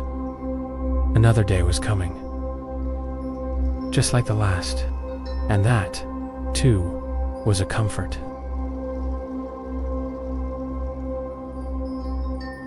Yusuf handed him a cup without a word. The tea was warm, a little bitter, but good. It reminded Sami of dry leaves, of silence steeped in heat. He drank slowly, let the warmth sit in his chest, then helped load the packs. Everything in its place, always in its place. The caravan moved again, just as the sun crested the dunes. Light spilled over the sand. The shadows retreated. The camels groaned a little, but walked, always walked. They entered a narrower valley that morning. 2 ridges on either side, dustier, more stones. The echo of hooves, but still not sharp. Just deeper. Sammy liked the sound. It reminded him they were not alone, that even footsteps had a memory. The path wound slightly curving between dry scrub and wind-worn rocks. A few birds flew overhead, dipping and weaving, then vanishing again behind the ridge. No one pointed. No one spoke of them, letting the world pass without needing to catch it. After a few hours, they came upon a broken wall. Half sunken in the sand, it was made of old bricks, sun-bleached. And cracked, there was no roof, no door, just the corner of a room that once stood. Someone long ago had built it, for shelter, or prayer, or something now forgotten. Sammy stood before it for a moment, touched the edge of the wall. It felt warm already from the sun. He didn't wonder what it had been. He only honored that it had once been something, and that was enough. They rested there for the midday heat. A little shade clung to one side of the wall. The group gathered quietly, sitting in a wide circle. They passed around dried melon, and flatbread, and dates. Sami chewed slowly, listened to the sound of a camel swatting its tail, the buzz of a fly, the creak of old leather. He leaned back against the broken wall and let his eyes close, not to sleep, but just to rest, just to feel the stillness press in like a cool cloth. When it was time to go again, they didn't announce it. The wall was left behind, half buried in memory once more. The caravan moved on. The land ahead opened up again. Wider, flatter, brighter, not harsh, just present. It brought the scent of dry grass, of far-off dust. It whispered along the edges of scarves and sleeves. Sammy walked beside Idris for a while. Still, no words. But Idris pointed once to a line of birds flying low across the sky, their wings barely moving, just gliding. And then they were gone. Sammy smiled. Not at the birds, but at the gesture, the noticing, the shared moment. He would remember that. The light shifted again. The day began to fold itself away. And just before stopping for camp, they saw distant lights. Faint, low to the ground. Not fire, but lamps. A village. Not on the map, but known by travelers. A place to rest. A place with bread and people. And a well that never dried. Yusuf raised his hand. The caravan slowed, and then turned gently toward the lights. No hurry.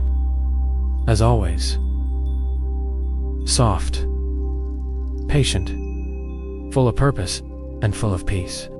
The village was small. Just a few mud-walled homes. A low stone well at the center. A worn path between the doors. A goat bleated softly somewhere in the dark. A child's laugh echoed once, then faded. Without ceremony. They didn't need welcome banners, only open space and quiet. The villagers recognized the signs. Dusty robes, tired camels, worn sandals, and the stillness in the traveler's eyes. People who live in the desert know how to greet silence with silence. A few nods, a few soft words, and then a place was made for them. A flat patch of ground near the edge of the village, a few spare mats offered, a low clay wall to lean against, and, most kindly, a large pot of water cool, pulled fresh from the deep well. Sami knelt beside it, scooped some with his hands, let it run over his fingers. It was colder than expected, sharp with life. He drank slowly. Then again the others did too.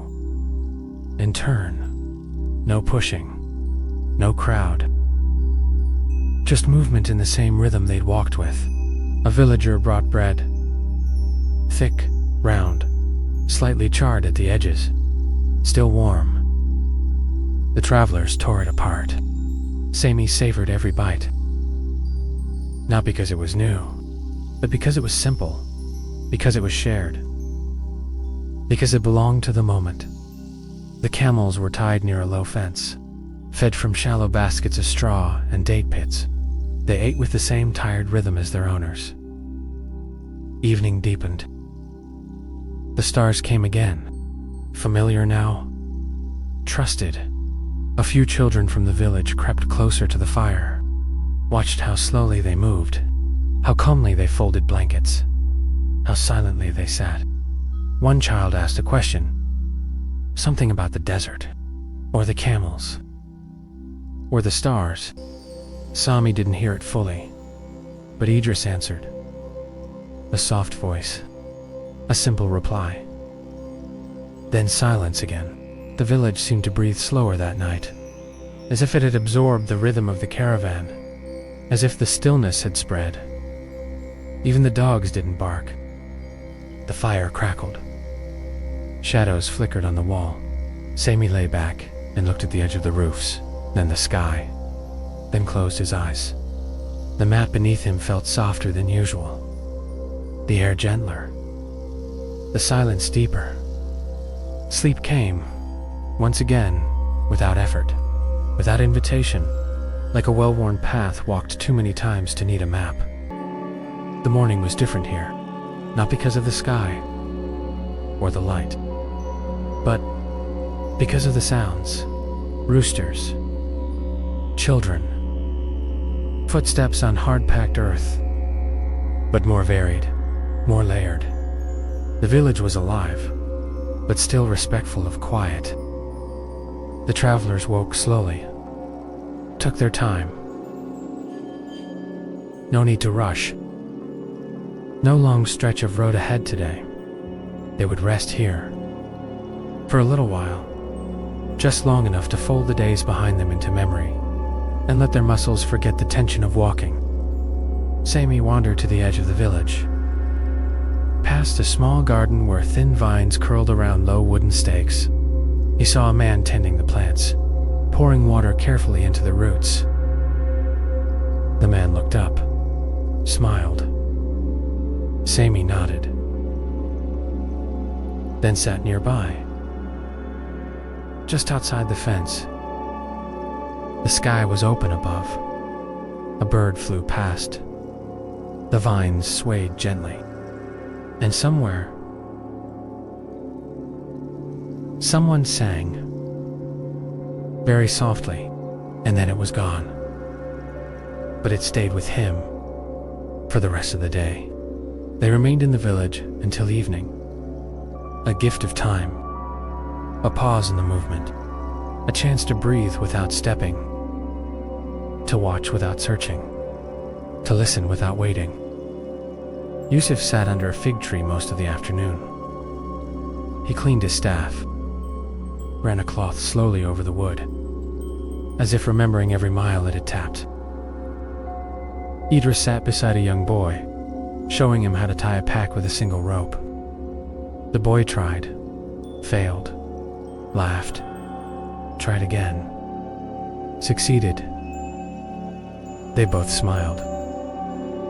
Sammy lay near the well, eyes half closed, not awake, just resting in the rhythm of the day, the kind of rest that feels deeper than sleep, because it isn't escaping anything, it's just being. As the sun began to dip, the travelers began to gather their things, not hurried, just slowly, quietly preparing, folding, tying, checking, as if they knew, as if they felt the pull of the next stretch of road. The villagers offered more bread, more water, soft words said with hands on shoulders. And then, as the first star appeared, they departed, not as a crowd, but as travelers, following an old rhythm. Into the returning quiet, the night welcomed them back like an old friend. The desert spread wide again. Dark, not far, just far enough to feel the stillness return, to let the sounds of people fade behind them. The camels walked without resistance, without pause.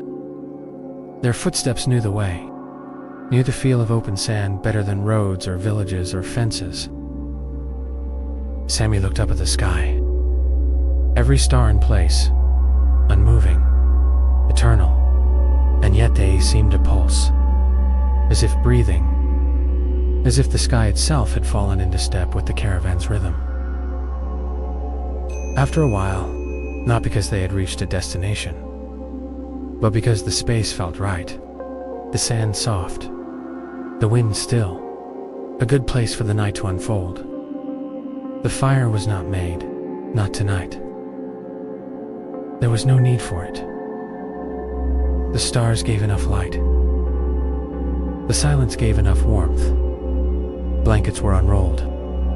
Mats laid gently down. No tents tonight. No words.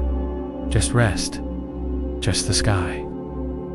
Semi lay flat on his back, arms at his sides. He listened to the sound of breathing around him, familiar now.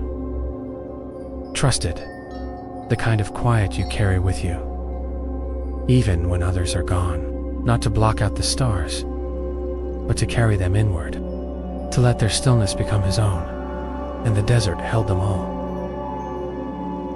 As it always did, as it always would, not as guests, not as owners, but as part of it. The same way a single grain of sand is part of a dune. The same way a single breath is part of a life. Morning came again, because it always does. The sun rose slowly. Soft light brushed across the dunes. The wind had left tiny lines on the surface of the sand, new patterns made in the night. He traced one with his toe, watched it disappear. The caravan gathered in silence. No one rushed. No one led. They just knew. The packs were lifted, the ropes tied, the camels grunted. The steps began again. Step. Step. Step. The sun climbed. They passed another marker, a stone half buried, carved long ago. Just rest, just the sky. Semi lay flat on his back, arms at his sides. He listened to the sound of breathing around him, familiar now. Trusted, the kind of quiet you carry with you, even when others are gone, not to block out the stars, but to carry them inward, to let their stillness become his own, and the desert held them all. As it always did, as it always would, not as guests, not as owners, but as part of it. The same way a single grain of sand is part of a dune, the same way a single breath is part of a life. Morning came again, because it always does. The sun rose slowly. Soft light brushed across the dunes. The wind had left tiny lines on the surface of the sand-new patterns made in the night. He traced one with his toe, watched it disappear.